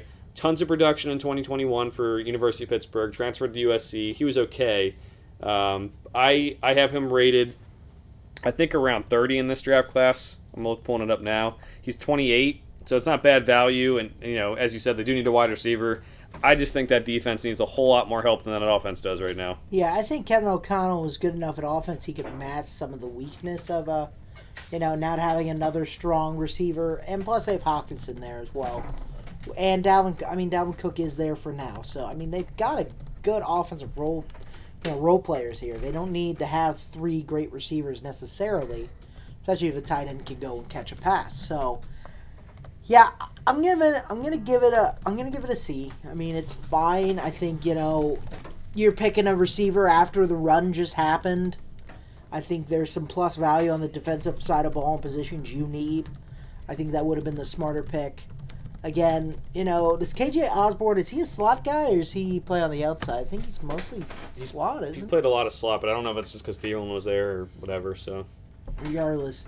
But, again, how quick are something, this is a big thing too with rookie receivers a lot. They don't produce a lot early on. Especially these guys that aren't, top 10 players and things like that. Outside of that, it usually takes a receiver 2 years to really break into the league sometimes because it's hard. And you look a lot of these first round guys are going at the end here. These guys are close to being pretty much second round talent. So to expect them to really contribute right away, I think is a mistake. And if you're someone like the Minnesota Vikings, you're in win now mode. Unless you're drafting Will Levis, to really keep it continually going when Kirk Cousins finally leaves and his albatross of a contract is gone. What is Jordan Addison going to build this team in 3 years? Is Jordan Addison really going to be a dominant wide receiver 1? Is he even going to be on the team in 3-4 years? I don't know. Is he going to help your team win right now? Again, not really sure. Yeah, the Jaguars have traded one spot back to the Giants. The Giants are on the clock now at 24. They give up, I think, 2 other picks with it, 160 and 240, I think, or something like that. So, are they trying to take a receiver or what are tight? Daniel Bellinger isn't that great. Maybe tight end. Yeah, but I feel like if they're trading up with Jacksonville, then Jacksonville wasn't going to take a tight end anyway. So why, trade up one pick? Because maybe Dallas was trying to trade up. That would be the only reason I'd see they trade up for a tight end. Because as much as the Bengals want a tight end, they're not a team that normally drafts, trades up like that, especially in the first round. We'll see what it is. I'm trying to think. Maybe cornerback. Again, they could use help at corner. The defense front 7 is great, but the back end is a little more questionable.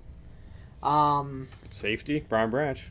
Yeah, Brian Branch. Their offensive line still needs a little help. Maybe you could see it someone like Cyrus. I think my picks for the Jaguars and Giants were kind of similar in needs. I think it's interior offensive line was in play and Brian Branch. And Jacksonville Jaguars fans, if you mock them someone other than Brian Branch, they get mad. It's really weird. No, you could get your offensive line better for Trevor. No, this is the only thing we need in our defense is Brian Branch in the slot, playing slot corner. And it's okay, cool. That's a lot fine. more than that, man. Twitter's saying they traded up because Dallas was trying to. Which means I have a feeling it's probably tight end then. If it's Dallas, it's probably Kincaid or Mayer. And I heard Dallas loves Mayer, so I hope it's Kincaid. I've heard that as well. I am not looking forward to the Giants getting Michael Mayer. Bellinger's played well, but you didn't invest much draft capital into him, and I don't think he's that good. Yeah, I'm loving this Brian Dable offense. So if it is Michael Mayer, you got running backs and tight ends dominating on your offense. They just traded for Darren Waller. That's true. So there would make absolutely no sense to get a tight end. They didn't really, when Dayball was in charge in Buffalo, they didn't really use 2 tight end sets. So do we have any leaks? I think not yet. Maybe an edge because Azeez Ojulari, his younger brother's in this draft, but he hasn't really been the greatest. Yeah, BJ Ojulari is.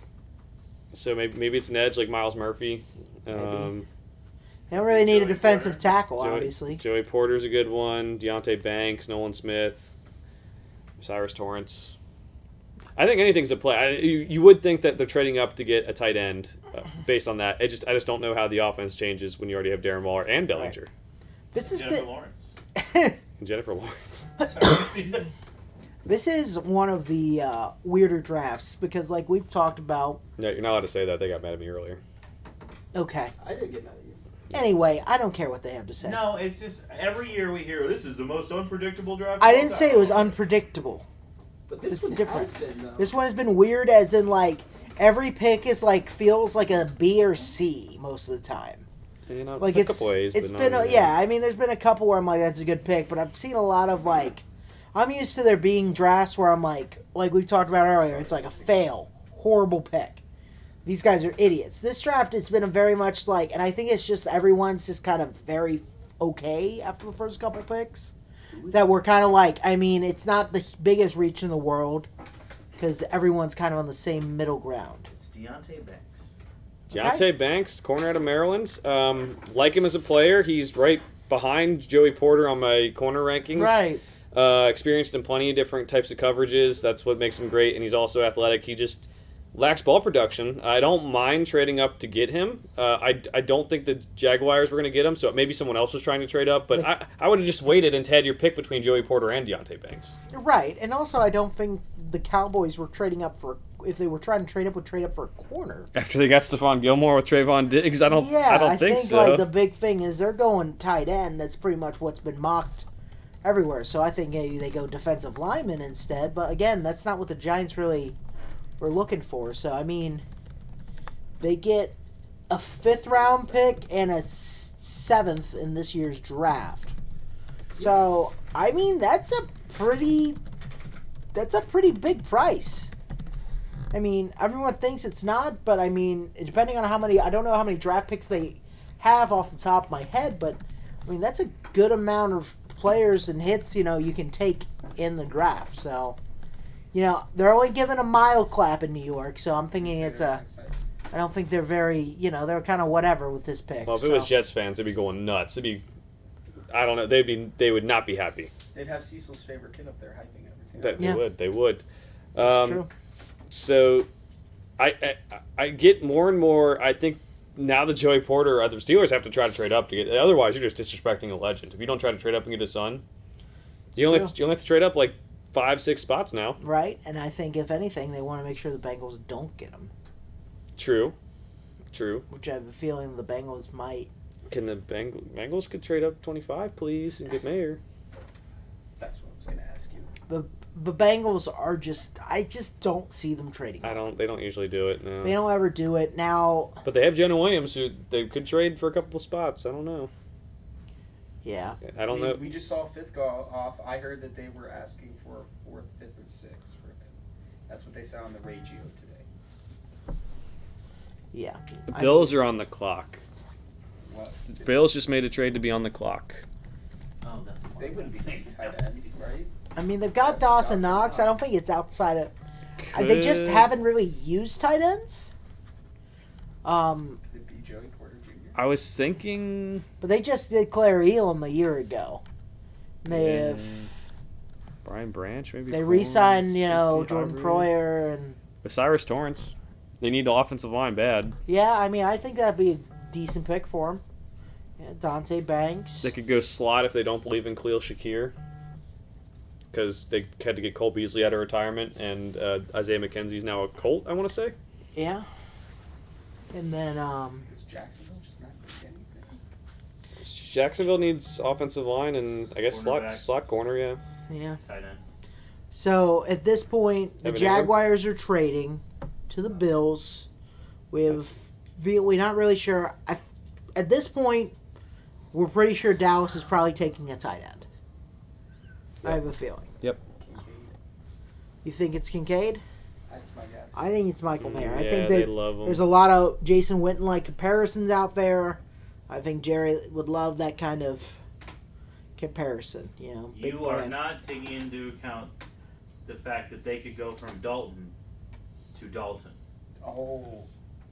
Yes, you're right. Yes, I'm not. If they want another tight end who can't block named Dalton, they're getting him. Oh boy, Man, maybe that's like that's killer. If your name's Dalton, you just can't block. That's the whole thing. Yeah, never named my kid Dalton then. I'm gonna cry if the Bengals take Kincaid.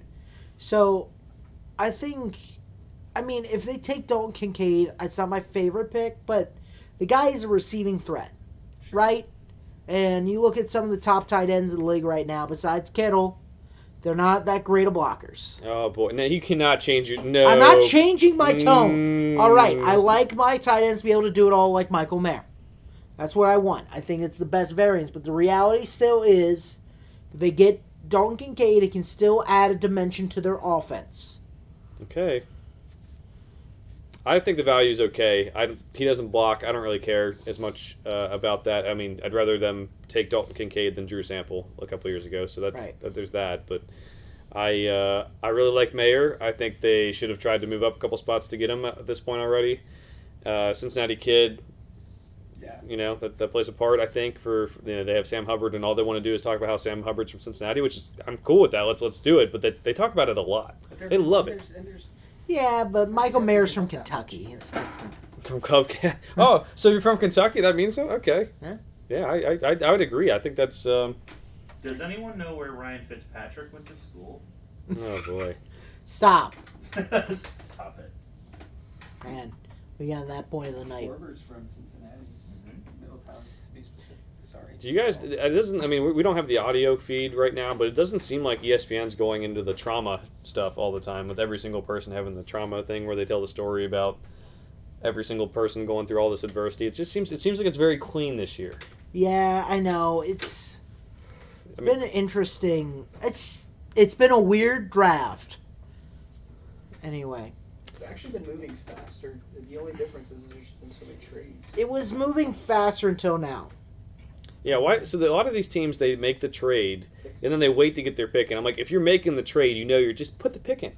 Right, what are you trading up to not... I think the NFL is just trying to slow it. Like, hey, slow it down. We're trying to make ad dollars to show the Jake from State Farm commercial 800 times that we're all getting sick of. They need a new bit. Jake from State Farm. They've been dropping bath bombs for a year now. Yeah, It's Kincaid.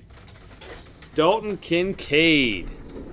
Which means the Dallas Cowboys are 100% taking Michael Mayer. Yeah. That's fine. I just didn't want Kincaid. We've got a producer who pretty much said he'd rather die than have Dalton Kincaid on the Cincinnati Bengals. No, I just didn't. It just didn't feel like right. It didn't feel good. I don't know how else to say it. I was sitting. I've read so many mock drafts. I'm like, that just doesn't feel right to me. Mm. But there's going to be somebody there for Cincy. They're going to be happy about it. I mean, at this point, I feel like... What if they traded with Dallas and then got Michael? I think Michael Mayer's going, so let's just assume that at this point. Jacksonville, I have a feeling might take Joey Porter Jr. They need a corner. I still think maybe it's Branch still. It could be. I mean, there's a chance here. There's a chance Michael Mayer's there. We got 3 picks to go. If Dallas doesn't take him, I have a feeling he's going to be there. Because the Jacksonville's got Evan Ingram, and I don't know how many more if they're really going to use another tight end. I don't think they are, no. And I think they need to address defense more than anything. And maybe their offensive line. But, you know what? I've been really hard on Will Levis the whole draft process. I will say he's sitting there smiling. He's just hanging out, smiling. This is Bill Callahan. He's having a meltdown, so that's good for him. Mm-hmm. The red flags that maybe made him move down this far, I don't see the red flags now. He's acting like professional. He's having a good time. Hopefully they got him some barbecue in Kansas City. It's very good if you've never been. Yeah, it is awkward to be the quarterback who then sits at the draft the entire time. And then you got to come back for day 2 possibly. Yeah, do you even show up or you're like, I'm going home, bro? Random city, you don't know where it is. It's not New York, but would you go to the draft if you were a top prospect, or would you just would you have a party at your house, or would you do the Joe Thomas thing and just go fishing and leave your phone at home? Or I would definitely if I was gonna go in the draft early on for sure, go to the draft. I got an invite. But if I was someone like Will Levis at this point, where I was there's a chance I'm the 4th quarterback, I don't want the Aaron Rodgers. I don't want to be sitting in the green room for 20 picks. I don't want that, and the camera's just staring at me who's gonna take this guy? Who's gonna take this dude? And look like an idiot. I wouldn't want that. It feels like he's a great value at this point. Yeah. He is. I think a team would be smart to trade up to get Will Levis at this point.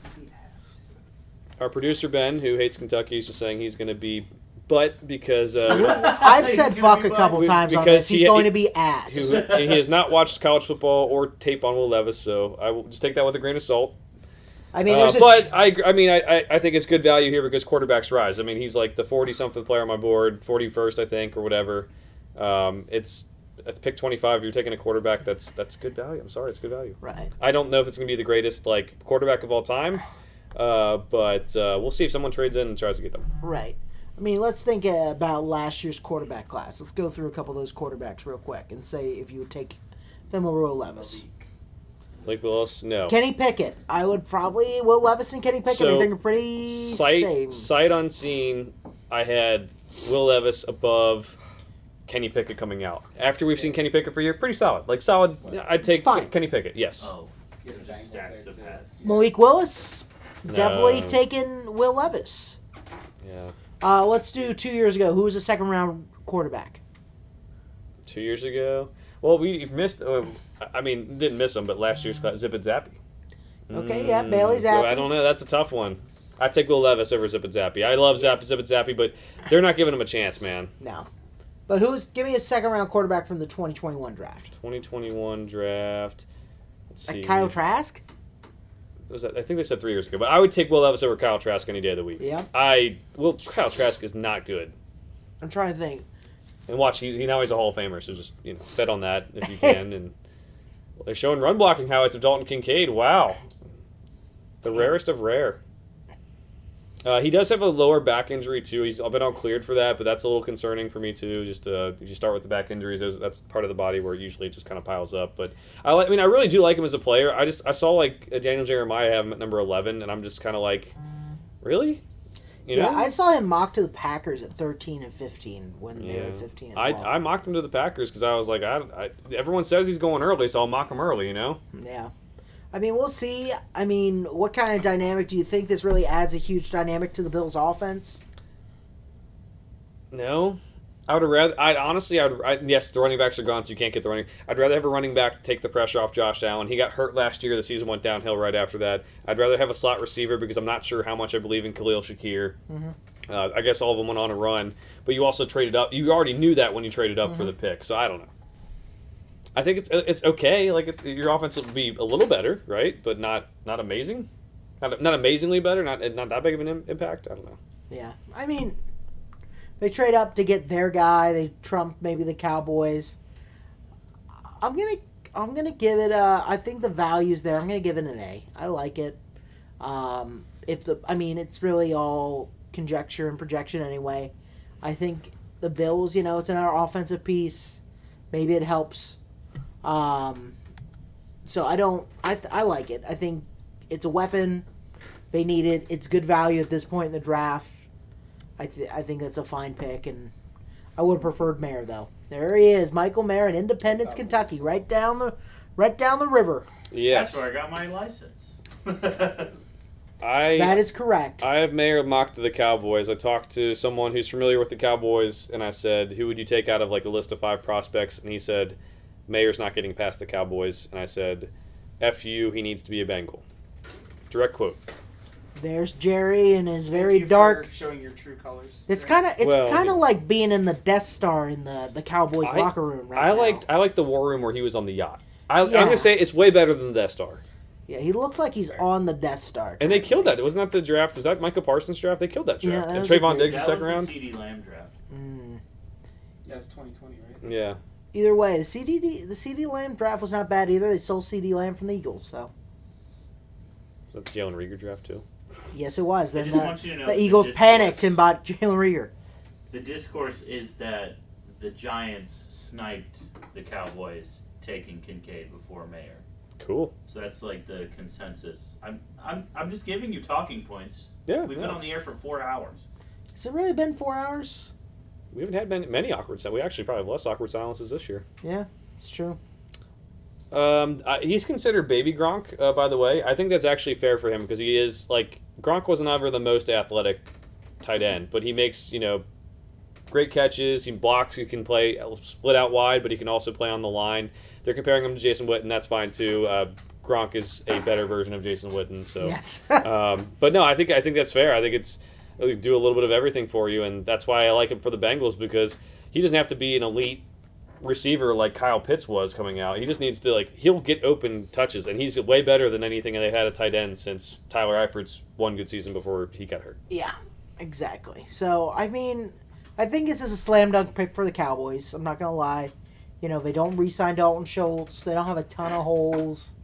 I mean, I'm trying to think who they would take otherwise anyway. Maybe they take, Joey Porter to have another corner because, cornerback depth did become a problem at points for the Cowboys. What about? I don't think they really need a safety. The Bengals aren't trading up. I don't know how many more times I can say that. Would love it. Okay. They could take Brian Branch and play him in the slot because they don't need an outside corner. That's A true. lot of people think Brian Branch is more of a slot anyway. I think he's. Maybe either. they get some D linemen as well. They got Micah Parsons, obviously, but a lot of times, he has to. Interior is pretty weak. Brian Brzee. Yeah. But I wouldn't be mad at that pick for the We'll Cowboys. see. If they wanted Michael Mayer this much, it looks like they finally just put the pick in, but They're milking it. yeah, they took a full 10 minutes. Doing everything they can to get people to talk more about America's team. Yeah. That would be so I just want you to know we are not the only content creators saying that the Cowboys war room looks like the Death Star. Everyone's saying that. We are unoriginal. I said it first, though. I said it within 5 fun. And he seconds. said it without seeing anybody else saying it. Yeah. I do not have Twitter, so that means it's very obvious, and, it was low-hanging fruit. Not the first time that It's Jerry evil Jones has empire, been, it's never not the first time Jerry Jones has been kind of Emperor Palpatine. Why hasn't Um, this leaked out of all this? Because I don't think they knew what they were going to pick. I really, What is happening? I really hope Do the Cowboys panic? That's better. Cole Strange, Chattanooga. There's no way. Just not me. Our producer Rob is having a literal emotional meltdown over there, praying that it is not Michael Mayer. Okay. And I've continued to tell him it's okay if it's not.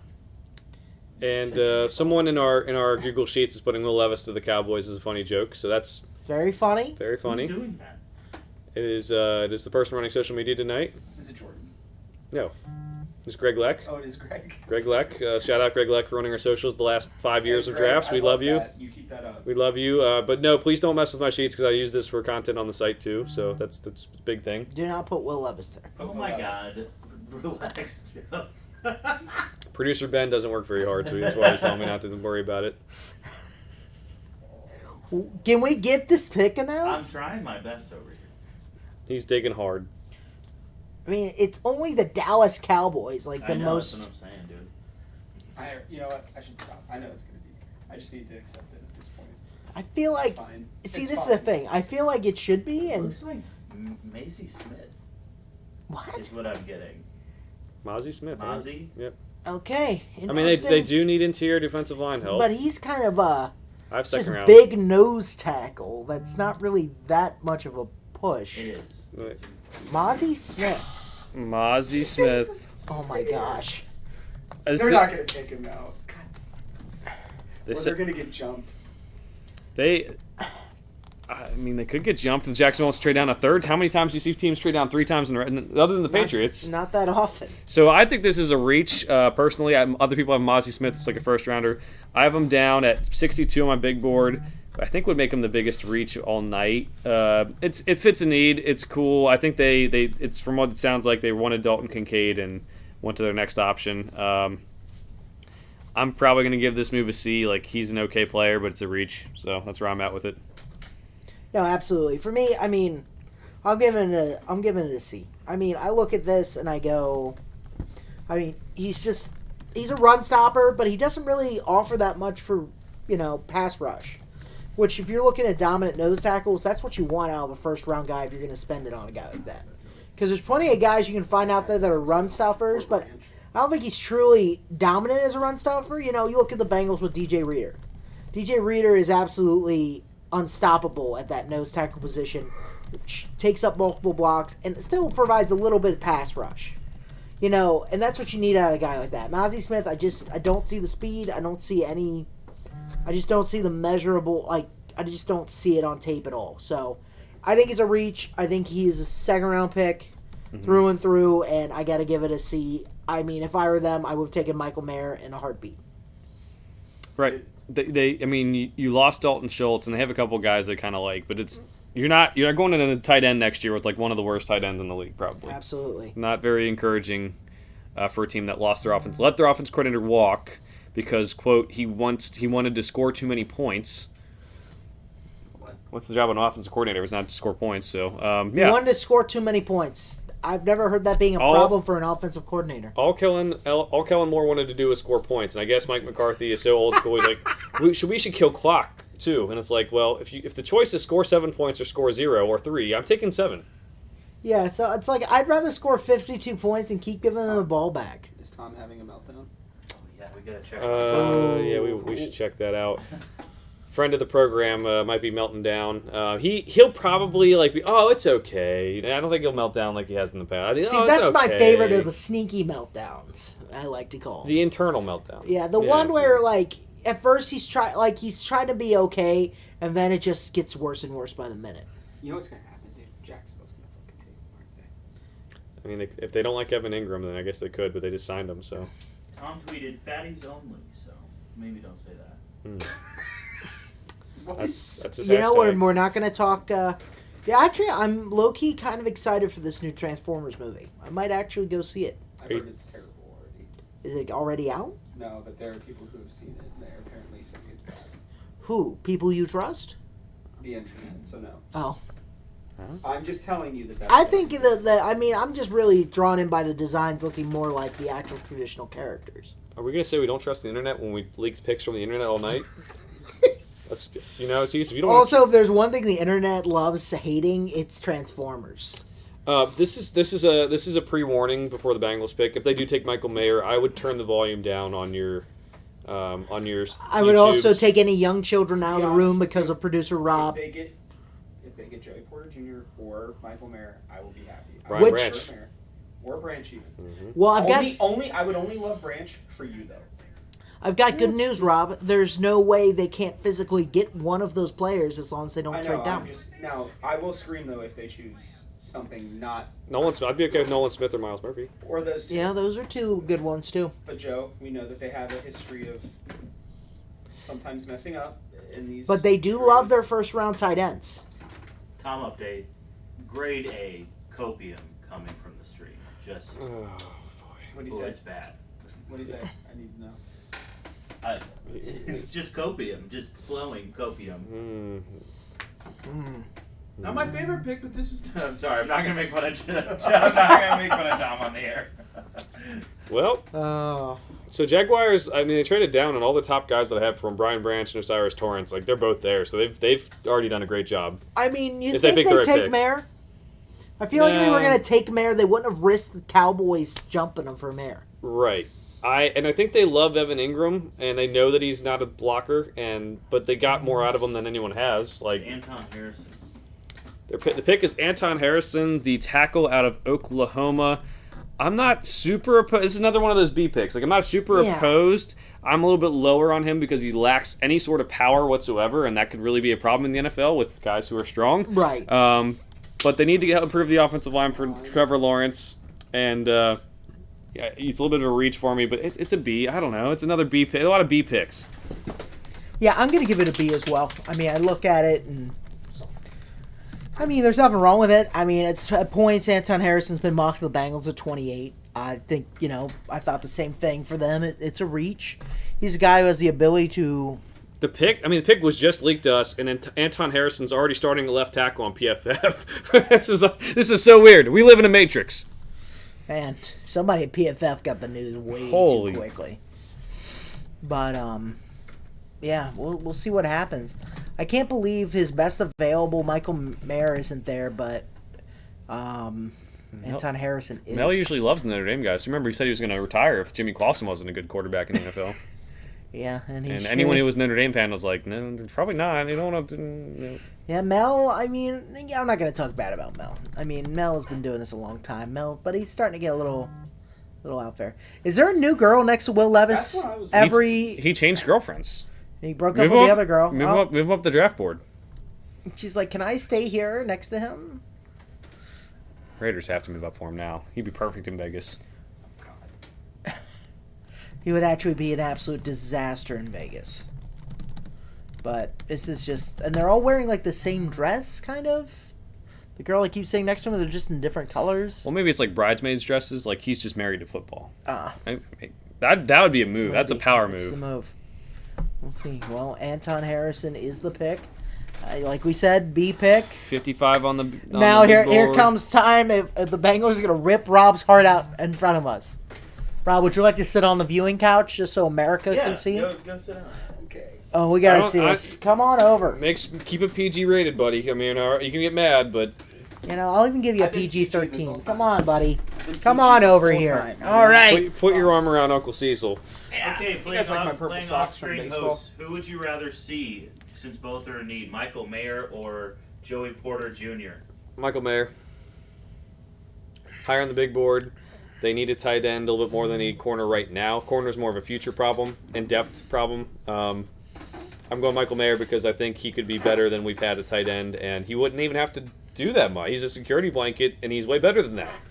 And Cecil. I would go Joey Porter Jr. My reasoning is I love Michael Mayer too, but the thing is this is such a deep tight end draft that I think you can get good value at the tight end position in round 2 or 3. And I just don't think the Bengals are going to get that same kind of value out of the cornerback position. Or, you know, I kind of saw this as I assumed that Michael Mayer and Dalton Kincaid would be drafted at this point. That's what I really saw happening. I think most people did. But for me, you know, I think there's not going to be a good corner. It's in. The pick is in. Rob, don't panic yet. It's okay. If Ben, I find this out, there's no way I'm leaking this. I was gonna say, don't tell. I'm not I gonna need do to. I need to. See I'm looking at it. Sorry. You know what it is already? No, I'm going to though. That's fine. That's fine. Oh, man. It'll be ruined for you guys. I don't Yeah, care. but I just think that you can get it. So if they don't get Michael Mayer here and they get someone like Joey Porter Jr., I don't think that's a bad pick. I think it's still an A pick. Because, like I said, I think there's a very good chance you get a Sam Laporta in the second round, possibly. You know, there's Cole Strange. There's, not Cole Strange. Brenton Strange from Penn Brent State. Strange. Yep. That's it. Oh, there's Tucker Croft, isn't he? Yeah, a there's- relative of Tyler Croft too. It's Tucker Kraft. Isn't it Croft? It's Kraft. It's Kraft. Why isn't- All right. I misread that. then. He's relative of Laura Croft Okay, good. or Lara. I've heard you have to call her. Is it Lara? I heard someone say it's I think Lara. it's Lara Croft. Anyway, see, we're mixing sports and esports. That's what you wanted. That's the whole reason I'm here. Exactly. We are matching. I We know are the pick. 999. Yep, 999. So All let's right. see. I think the better story would be Mayer, if I'm being honest. I got the pick if you guys want. If you want to wait, I'll wait for you. Oh, Well, God. you seem Wait, just excited wait. about No, it. no. This is for content. Please just Oh, he's not excited about it. That's bad. It's not gonna. Or be is good he at fucking 5. with us? No, Joe's would wait. show. I'm seeing it. 2 different things, actually. I saw it was Twitter, so I'm pretty confident. Yeah. Okay, I don't want to know. Oh God, it's not good. I'm just accepting it now. It's fine. There's 5 players you named, and I would have been good with all of them. Will Levis! If they do that, Hold I'm on. leaving.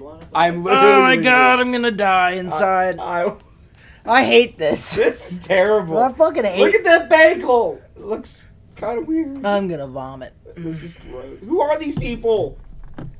Where's Bagel Jim? Oh my God, just stop. I don't want to know. No. Oh no, he's laughing. It's bad. No, I just love content. Miles Murphy. Oh, okay. It's not horrible. I mean, it's not a bad pick. Um, It's defensive end. They want more edge rushers. It's okay. Just you're gonna be all right. I promise. It's Bro. another B pick. It's a but B why pick. wouldn't it be like Nolan Smith?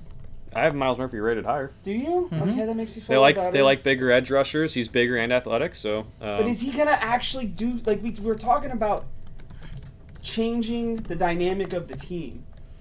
Is he going to do that? Like, is he better than the 2 defensive ends that we have right now?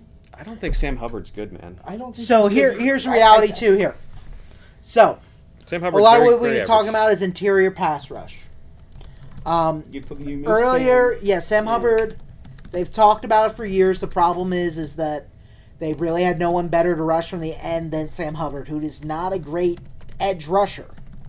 I think you move him into that kind of 3 technique on a third down passing situation. I think that's a good move, and you put him in. You have Joseph Asai there as well. Yeah, I mean, but that's I the mean- thing is they put so much into. I don't know. It felt like it needed to be a really home run. They're just like, why not Porter or Mayer here? I feel like those were both So really good. clearly, picks. there's something going on because there's a lot, and this is the other thing you gotta always think about is a lot of teams are passing on him. What is the thing?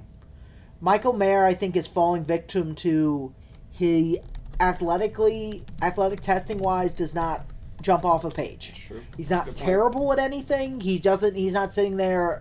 He's not some wonderkin, right? That's true. It's just the tape is great. But you're never going to go, wow, Michael Mayer just completely outran somebody like Dalton Schultz can. But, he's a great tight end. He's going to be a great tight end in the NFL. He's going to be very solid for a long time. But I think that's why people are passing on him. I think when it comes to Joey Porter, like we've talked, he's physical. He's grabby. Which, at the next level, especially with the way they're calling PI these days and holding, he could really struggle, right? Because if he gets to that level and he's just doing a lot of holding and things like that, I mean, they could be in. It doesn't matter if he's getting called for PI, no matter how good he blocks, if he's holding people all the time. So The first defensive lineman the Bengals have taken since 2001. In the first round. Yep. Do you think it's worth it? I think it's worth it. He's my second best edge rusher, player number 15 on the big board. The Sam Hubbard, Cincinnati guy, love him, solid run defender, plays tough. He's maxed out what he is in his career. They obviously take best player available. It's someone that I think can still make an impact this year because they need to get pressure on the quarterback more often. Can't just be Trey Hendrickson out there. And they were big on Karlaftis last year. Reports were they wanted Yeah. to take him before the Chiefs got him right beforehand. So they get a defensive end who can be, because let's be honest, Trey Henderson's probably not going to be around after this. That's a good point. So I mean, He's they're got one more year left. yeah, he's got one more year, but they're in that mode where they need to start having guys addressing needs in the future because they're not going to be able to pay someone. They need someone that's able to come in and contribute immediately. So Also, if I was the best player on their big board, that's not too far out of line with me, but they're a team that doesn't trade up in the first round a lot, but they trade up in the second a ton. So they might be some of these guys. If they fall to the early second, maybe they move up. Maybe they use Jenna Williams as a trade piece and move up in the second. move up in the second. So I'm Because at this point, So then, can we go B plus? That'll make me feel better. no. Everyone's a B. Everyone just wants to be a B Everyone's a this B. year. No one wants to take some chances. What would have been an A for you? Michael Mayer, Brian Branch. now does Philly go Michael? Like this is where we're at now. Does Philly? New Orleans, I don't think does it because yeah, they're in just hell. I mean, why draft a tight end? they just love tight. Taysom Hill, Jawan Johnson. They got all the tight ends you might need. You guys want some horrible news? What's up? Sure. Michael Mayer's definitely going to the Chiefs. No, he's what? 100% he will. Because Because Travis Kelce's 34 years old. He's going to retire. And they're soon. then gonna have him ride the bench They- basically for. just took a 2, tight end 3 last year. I guarantee you this is going to happen. Okay, the old Ben guarantee. Let's bet on it, buddy. All right, I think there's I'm more of a thinking- chance of him honestly going to Philly. Honestly, they got Dallas Goddard. I think the best chance is actually the Saints here because they love tight ends, and I know they gave Jawan Johnson a deal, but I don't know how good he is. Adam Troutman's done nothing.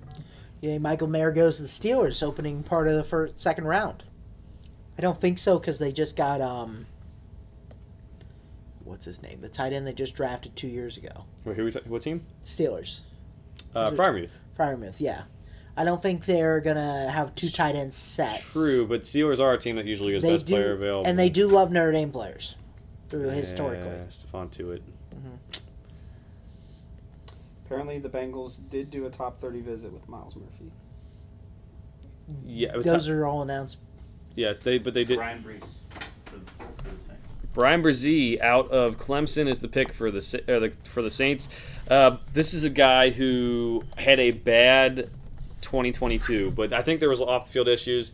His sister passed away from cancer. He had his own health issues and injuries throughout his college career. He was a very highly rated recruit who I think if we're going to ding players for maybe having off-the-field issues, maybe we give them a little bit of grace when they have things go wrong Really off the bad. field too.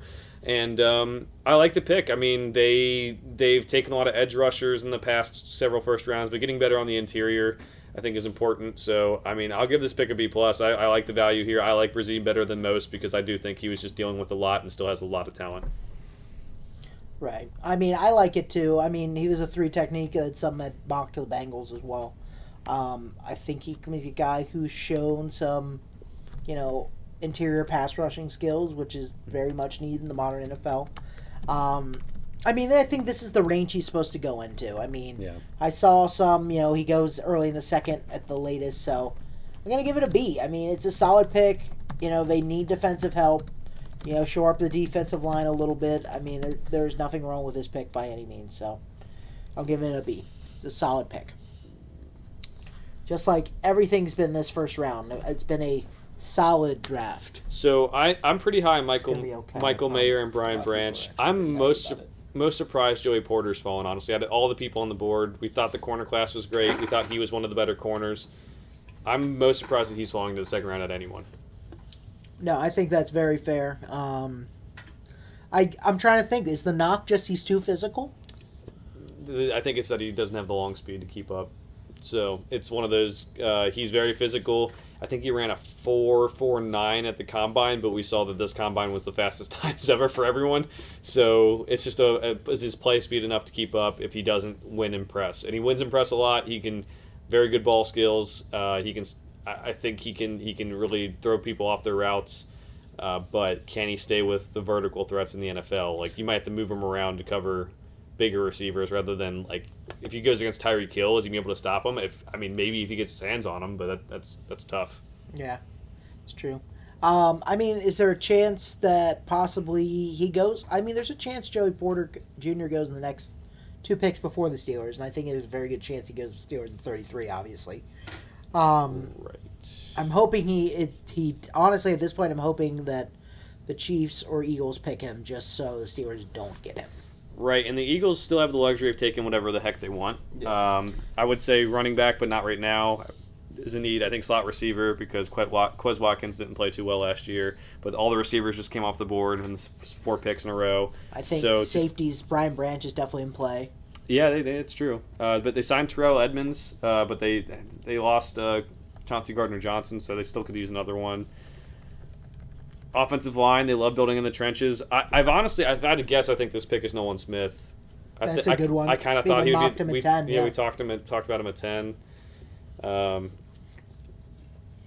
Yeah, I don't know. I think him or you could go corner. You could go Joey Porter too. I mean, Howie loves corners in the draft. Michael Mayer is an option at this as well. Yeah, I'm telling you, Dallas Goedert. I don't know. What was he? Is he an elite tight end? I don't think so. Will Levis. Stop. I mean, is it just kind Philly of fun does to love say at being this the point? quarterback, I guess. It's just fun. We're to not say. here. We're not here for shock news. Are you going to be okay? You're okay with the pick for the Bengals? Yeah, You wish it was Michael Mayer, though. I think. What Mayer if they or get Porter Sam would've been Laporta in round 2? Will you be happy? better. No, No, you I hate Sam Laporta. I like Mayer more than. I mean, I understand that. Michael Mayer's a first-round What about prospect. Darnell Washington, round 2? That I would like a lot. See, I'd rather have Laporta than Washington. That's coming from me, the blocker guy. He doesn't look like a natural receiver, and that's a big problem. I see that. And I don't think we don't need Reggie I just Kelly think having- 2.0. That's who that is. I mean, That's a pretty tough comparison. is it tough? I mean, there's nothing wrong with Reggie Kelly, but Reggie Kelly was a 6 offensive lineman out there. He was awesome. But the reality is, at the same time, Reggie Kelly would not go out and catch that many passes. Darnell Washington's probably not either. And it's going to be awkward, just like when Reggie Kelly would try to catch a pass. You'd be like, oh my God. This is a trick play. I don't know. Darnell's more of an alien than Reggie Kelly was. Yeah, I think. I mean, yeah, but athletically he's different. But athletically, I think he's different. I think he's athletically gifted being a strong man. But I just don't think he has the hands and the ability to run routes in the way you're hoping he does. I think that he's just really big. Yes. I mean, We get that. I just mean like that. The simplicity. The simplicity of it is that, though, right? I mean, that's why everybody likes him so much. He's also his athleticism is pretty good for his size. You don't see 6'7", 270 Moving pounders that moving. much, Yeah. I mean, we'll I see. won't. If they get Darnell Washington in the second round, I'll be fine with it too. I think here's it'll be what an I A will pick. say. Here's what I will say. Mhm. It seems like tight ends are falling pretty heavily at this point because, like, I remember seeing mock drafts with like 3 being picked in the first round, Right. Mm-hmm. even just a week or two. Still ago. could. You still theoretically could. Ben's pretty sure that Kansas City's getting one. It's going to be Nolan Smith, someone we talked about that the Eagles were really interested in, This would be possibly great. high, but the Eagles have decided to take him at 30. Very good value. I was gonna say, it has to Love be the an love the pick for the Eagles. I'm A+ pick. Give an A+ pick on this one. So they get Jalen Carter and Nolan Smith. And they already have Jordan Davis. They're just going with Georgia's defense. I mean, hey, you got a good defensive line at Georgia. You got a good defensive line with the Eagles. I think that's phenomenal. That's because they were having problems with depth. They had to sign guys like Ndamukong Suh off the street last year. Yeah. And Dalvin Tomlinson or whatever, Dalvin Thompson. Tomlinson. Yeah, Dalvin Tomlinson. Yep. So I mean, they're definitely shoring up their depth there. The Eagles are reloading, right? They don't have a lot of needs. I mean, they had some extra draft picks, so And now watch for him and the next because they have with the Jonathan Gannon tampering thing, they have more picks. They have 4 top 70 picks, I think, or 60 picks, 4 top 70 picks, and look for running back because Rashad Penny's glass man, new glass man. We always get a new glass man award for the Third and the Dawn football show. And you can go running back with the deep running back class. You can go. There's a lot of corners still left on the board, like Joey Porter Jr. and some other ones too. They can go back to the offensive line because how much longer is Lane Johnson gonna? They just have so many. What Howie Roseman has done is incredible. I will say, I noticed 2 interesting things in their draft room, though. what was that? One was the owner, I forget his name, I don't know why, but I do, was eating ice cream. The owner of the Eagles? Yes. Was eating ice cream. Okay. I think that's worth Who noting. is the owner of the Eagles? Is that Jeffrey Lurie. Jeffrey Yeah, that's Lurie? it, Jeffrey That's right, Lurie. thank you. Harry Roseman's the GM. So Jeffrey Lurie was eating ice cream. And then I've always liked to watch this. Who calls the prospect first? Right? Sometimes it's the owner, sometimes it's the coach. Nick Sirianni did not get to talk to Nolan Smith first. Different teams do it differently. Yeah, the Bengals, Zach Taylor usually calls them. Yeah, I know, that's what I'm saying. I think it depends on who But see, I like that. I feel like it should be your coach. Well, I think it depends on the scouting department too. So the Bengals barely have a scouting department, right? So the coaches do a lot Hey, of scouting. don't you talk bad about Duke I'm- Hoban. I'm not talking bad about that. I'm just saying a reality. No, you're right. The reality is they have one of the smallest scouting, and that's okay. I wish they had more scouts. I think it would help them find. It's not okay, but It's not okay. Regardless, I'm trying to toe the line here. They should get more scouts. So, but what I'm trying to get to the point of this is the coaches do a lot of the scouting themselves. So it would make sense for them, since they scout a lot of the players and visit with them and things like that more than other coaches on other teams would. It makes sense the Bengals especially have the coaches call, like Zach Taylor. Now, someone like the Eagles, who probably are, a historic NFL team and a pretty decent-sized city with a pretty good ownership, have a good amount of scouts. So it wouldn't be surprising if Howie Roseman does most of the calls and everything. I doubt there's not that many times I feel like the owner's the first one to make the call, besides Jerry Jones. He's also the GM though, so Yes, doing 2 roles. exactly. Yeah. But I don't think the owners usually are the first one to call. Are they having Dude Perfect announce the Eagles pick? They're from Texas, dude. What the heck are you doing? How do you even know who Dude Perfect is? Because it's on the screen, bro. And why do they have a coin with Travis Kelce on it? Because that's Travis Kelce's mom. Is it really? And Jason Kelce's mom. What She's mom. She should have come out. I know she's making the pick for the Eagles here, but she should have come out with a split jersey. Yeah. I don't know why I didn't recognize her. I just watched a video on what she was like. So you could have put a gun to my head and have made 10 pictures is of women being like, "Who is Travis Kelce's mom?" And I'd be Pick her. like, Well, she I'll apparently find out. got really popular during the Super Bowl and got a bunch of advertising deals and stuff. Yeah, I wanted her to flip the coin. I'm gonna be honest. That'd be really cool. That would have been great. Yeah. Who'd they have do it instead? I don't even remember. Hmm. I was kind of pissed off, so I I barely don't watched know. the Super Bowl. I was Dude, kinda mad. perfects. Okay, best pick for the Chiefs is. I mean, they need an edge rusher bad. Are you telling me the Bengals and Eagles basically did to them what they tried to do to us last year? True. Ooh. Ooh.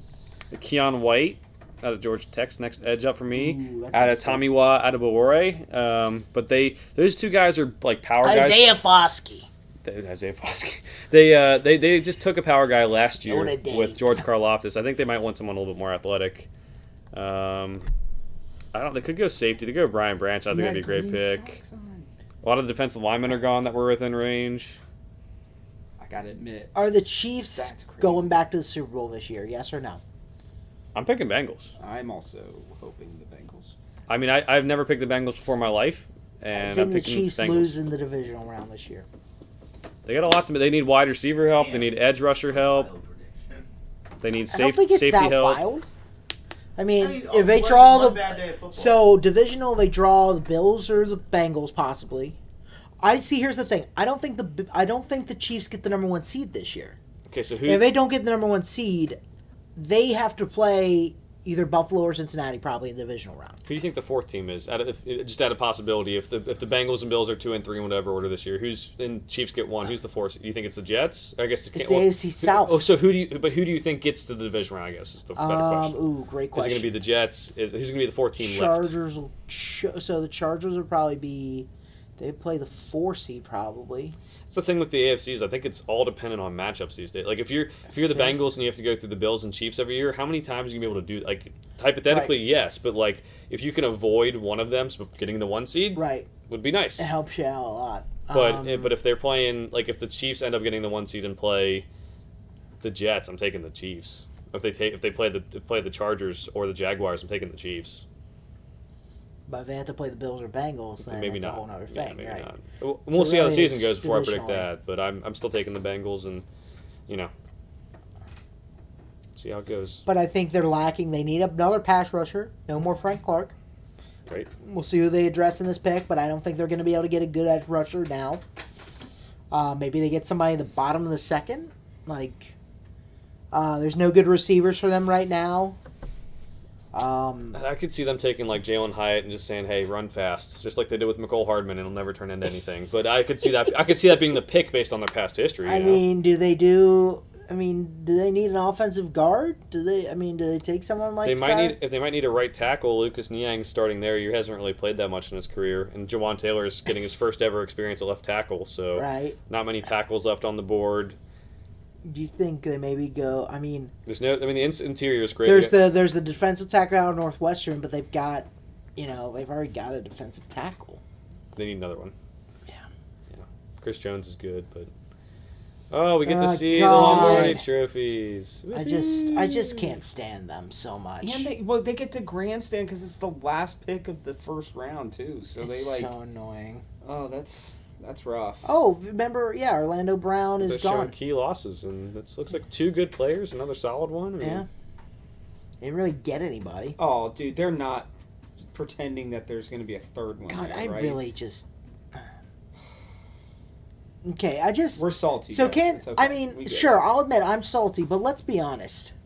The Kansas City went from like a team where I actually kind of liked them.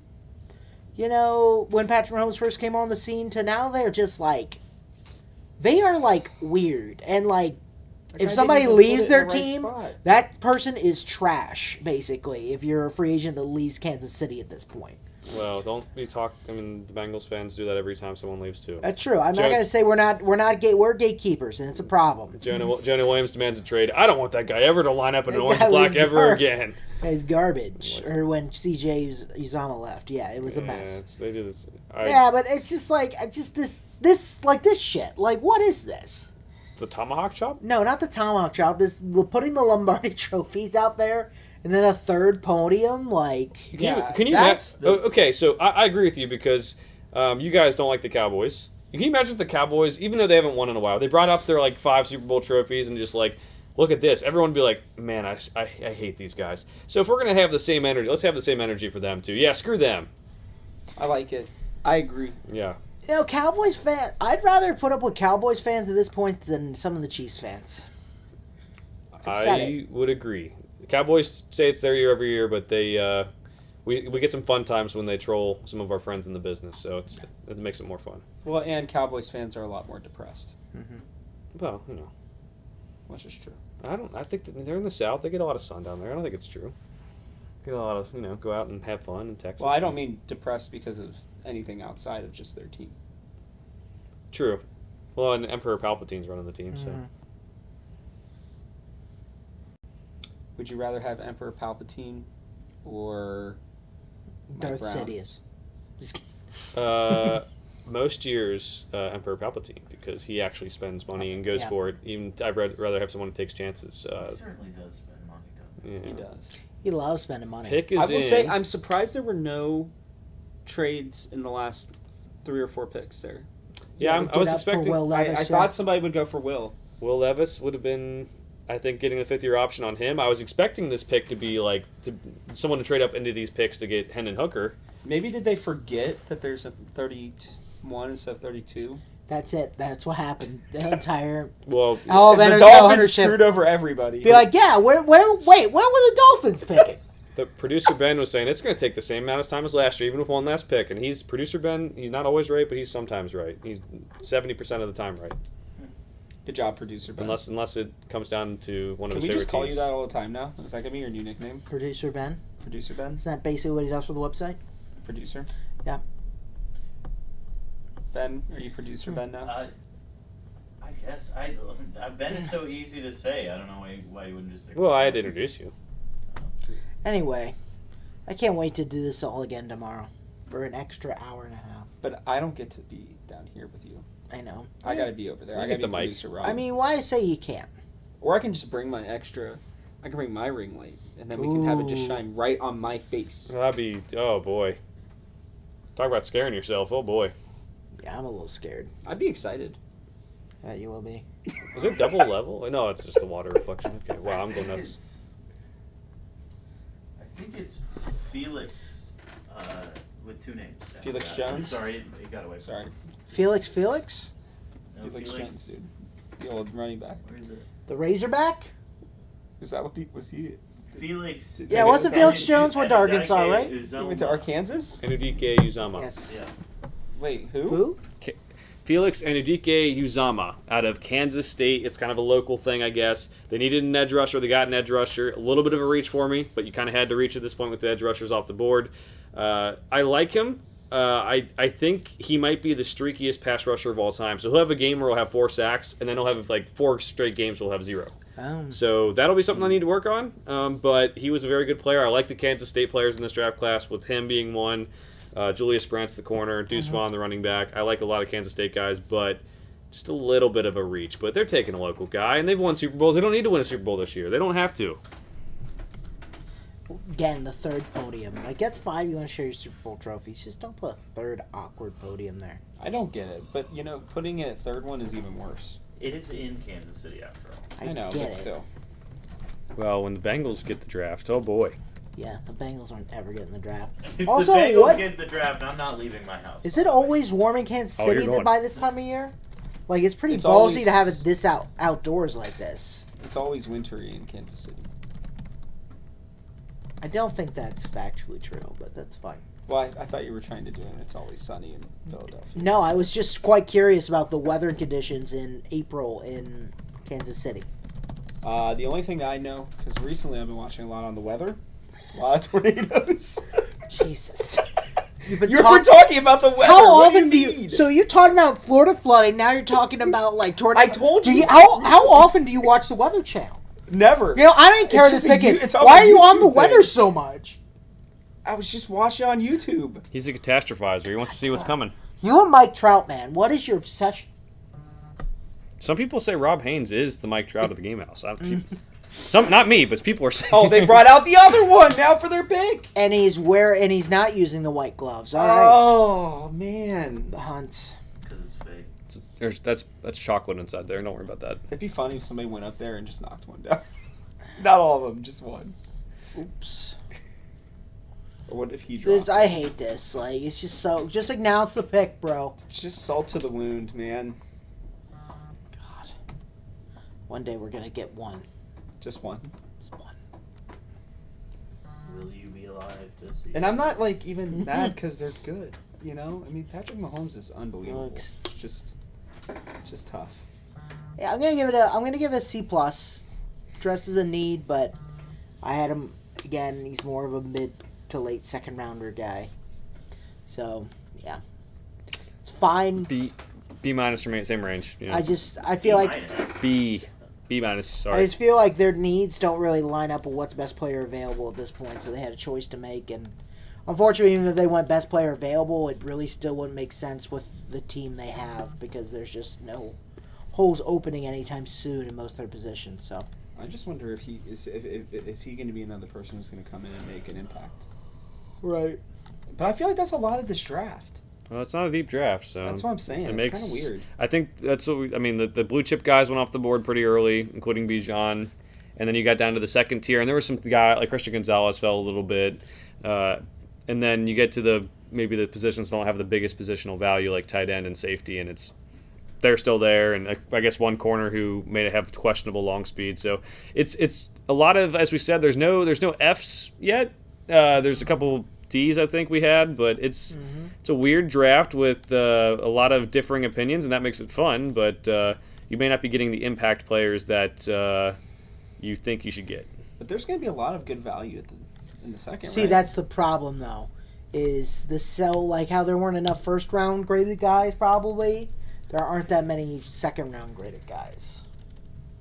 So I think by the time you get to like pick 50-ish, and I mean, there can be some reaches, but we're going to see, I think, some streaky, weird stuff happen in this draft because it is a very weak draft overall, and I think you're going to see some teams really start midway through the second round trying to move up. Because there's going to be a couple guys that some people are like, I absolutely have to have this guy, and you might see people overpay for picks. All right, fellas. Before we wrap it up, let's hear your favorite and least favorite picks, please. I'll say Darnell Wright's probably my least favorite. He gave that a D. It just gave the Jets a D as well with Will McDonald, but that's at least a little bit better, I think. There's not many A's, but I'll give the Eagles an A for their draft. Their 2 picks, getting the Georgia defensive lineman. The Texans as well, I think, are the 2 winners. Texans and Eagles. I think you get C.J. Stroud, you get Will Anderson, 2 top 5 players. Build for your future. Yes, you give up some picks, but you have picks too. So I'll say Eagles and Texans good, Jets and Bears bad. Got it. Cease. Yeah, I really love the Eagles draft so far. I mean, to get Jalen Carter at 9, Nolan Smith at 30, I mean, that's huge. Those are 2 guys that a lot of people predicted were both going to be top 10 picks. Jalen Carter at one point before the incident with the car accident was seen by some as the best overall player in this class. So, I mean, their defensive line, their pass rush is absolutely stacked now. Other picks, I didn't like as much. I really disliked the Lions draft so far. Jeremy Gibbs I think was way too high. Their second pick, I feel like it's a linebacker is not addressing a real need that you have. So those are probably my favorite and least favorite drafts so far. Yeah, and then the Jets pick was just kind of out of left field, and I think they panicked. So not a big fan of that one either. Alrighty. Rob, you got anything to say? Rob, we got. You're on screen today. I am on screen today. I don't know. I mean, I honestly felt like there were a lot of reaches in weird spots when there were players that you guys specifically felt like were better. I don't know. I thought the Cowboys pick was kind of weird. Sure. That one felt strange. Like, I was pretty certain that they were going to go with Mayer at that point, so I was relieved but then it didn't matter. I will also say I thought the Lions was terrible. Getting Gibbs just didn't make sense to me at all. I had actually forgotten that they had gotten David Montgomery. Right. Like that made it even worse. Right. So So a lot of money. I think we can all agree that 3 players that probably surprises the most that didn't get drafted tonight are probably Will Levis, Michael Mayer, and Joey Porter Jr. Is that fair? Brian Branch too. Brian Right. Branch as well. Yeah, I'll give you that. But probably those 3 more so than Branch, just Yes, because they. Levis specifically is weird to me. Outside of those 4, who are you most surprised by Joe not getting drafted in round 1? I had Osiris Torrance as the number 1 interior lineman. Darnell Washington just because he's a freak. Keon White went to the draft, the edge rusher out of Georgia Tech. So those are kind of the guys I think maybe. I never thought this would happen, but I'm a little surprised because Levis didn't go, Hendon Hooker didn't go too. People thought that he could go as high as 12. I didn't ever really bought that, but that was something other people maybe thought. Who are you most surprised with going in round 1? I'd say Mozzie Smith was the lowest rated player I had, but maybe Jack Campbell. I think the linebacker class is really bad, and he's like my 3rd linebacker. You said the Lions draft was not that great. I agree with you. I don't know if he's a round 1 linebacker. I don't know in most drafts if he's that. I don't know in this draft that he should have gone round 1. I think he's can create an impact on day 1, but as you said, the positional value I'm not sure is there. All right, I think that pretty much concludes it. Alrighty. All right, well, we are going to be back tomorrow night for rounds 2 and 3. Again, we're going with the casual vibes, just chilling, hanging out. Make sure you tune in, check it out, and send us questions. Give us something to talk about. We hang out. Usually rounds 2 and 3 we get a little bit weird. We talk about our favorite Muppets or something comes up, so we'll try to do that again. For now, thanks for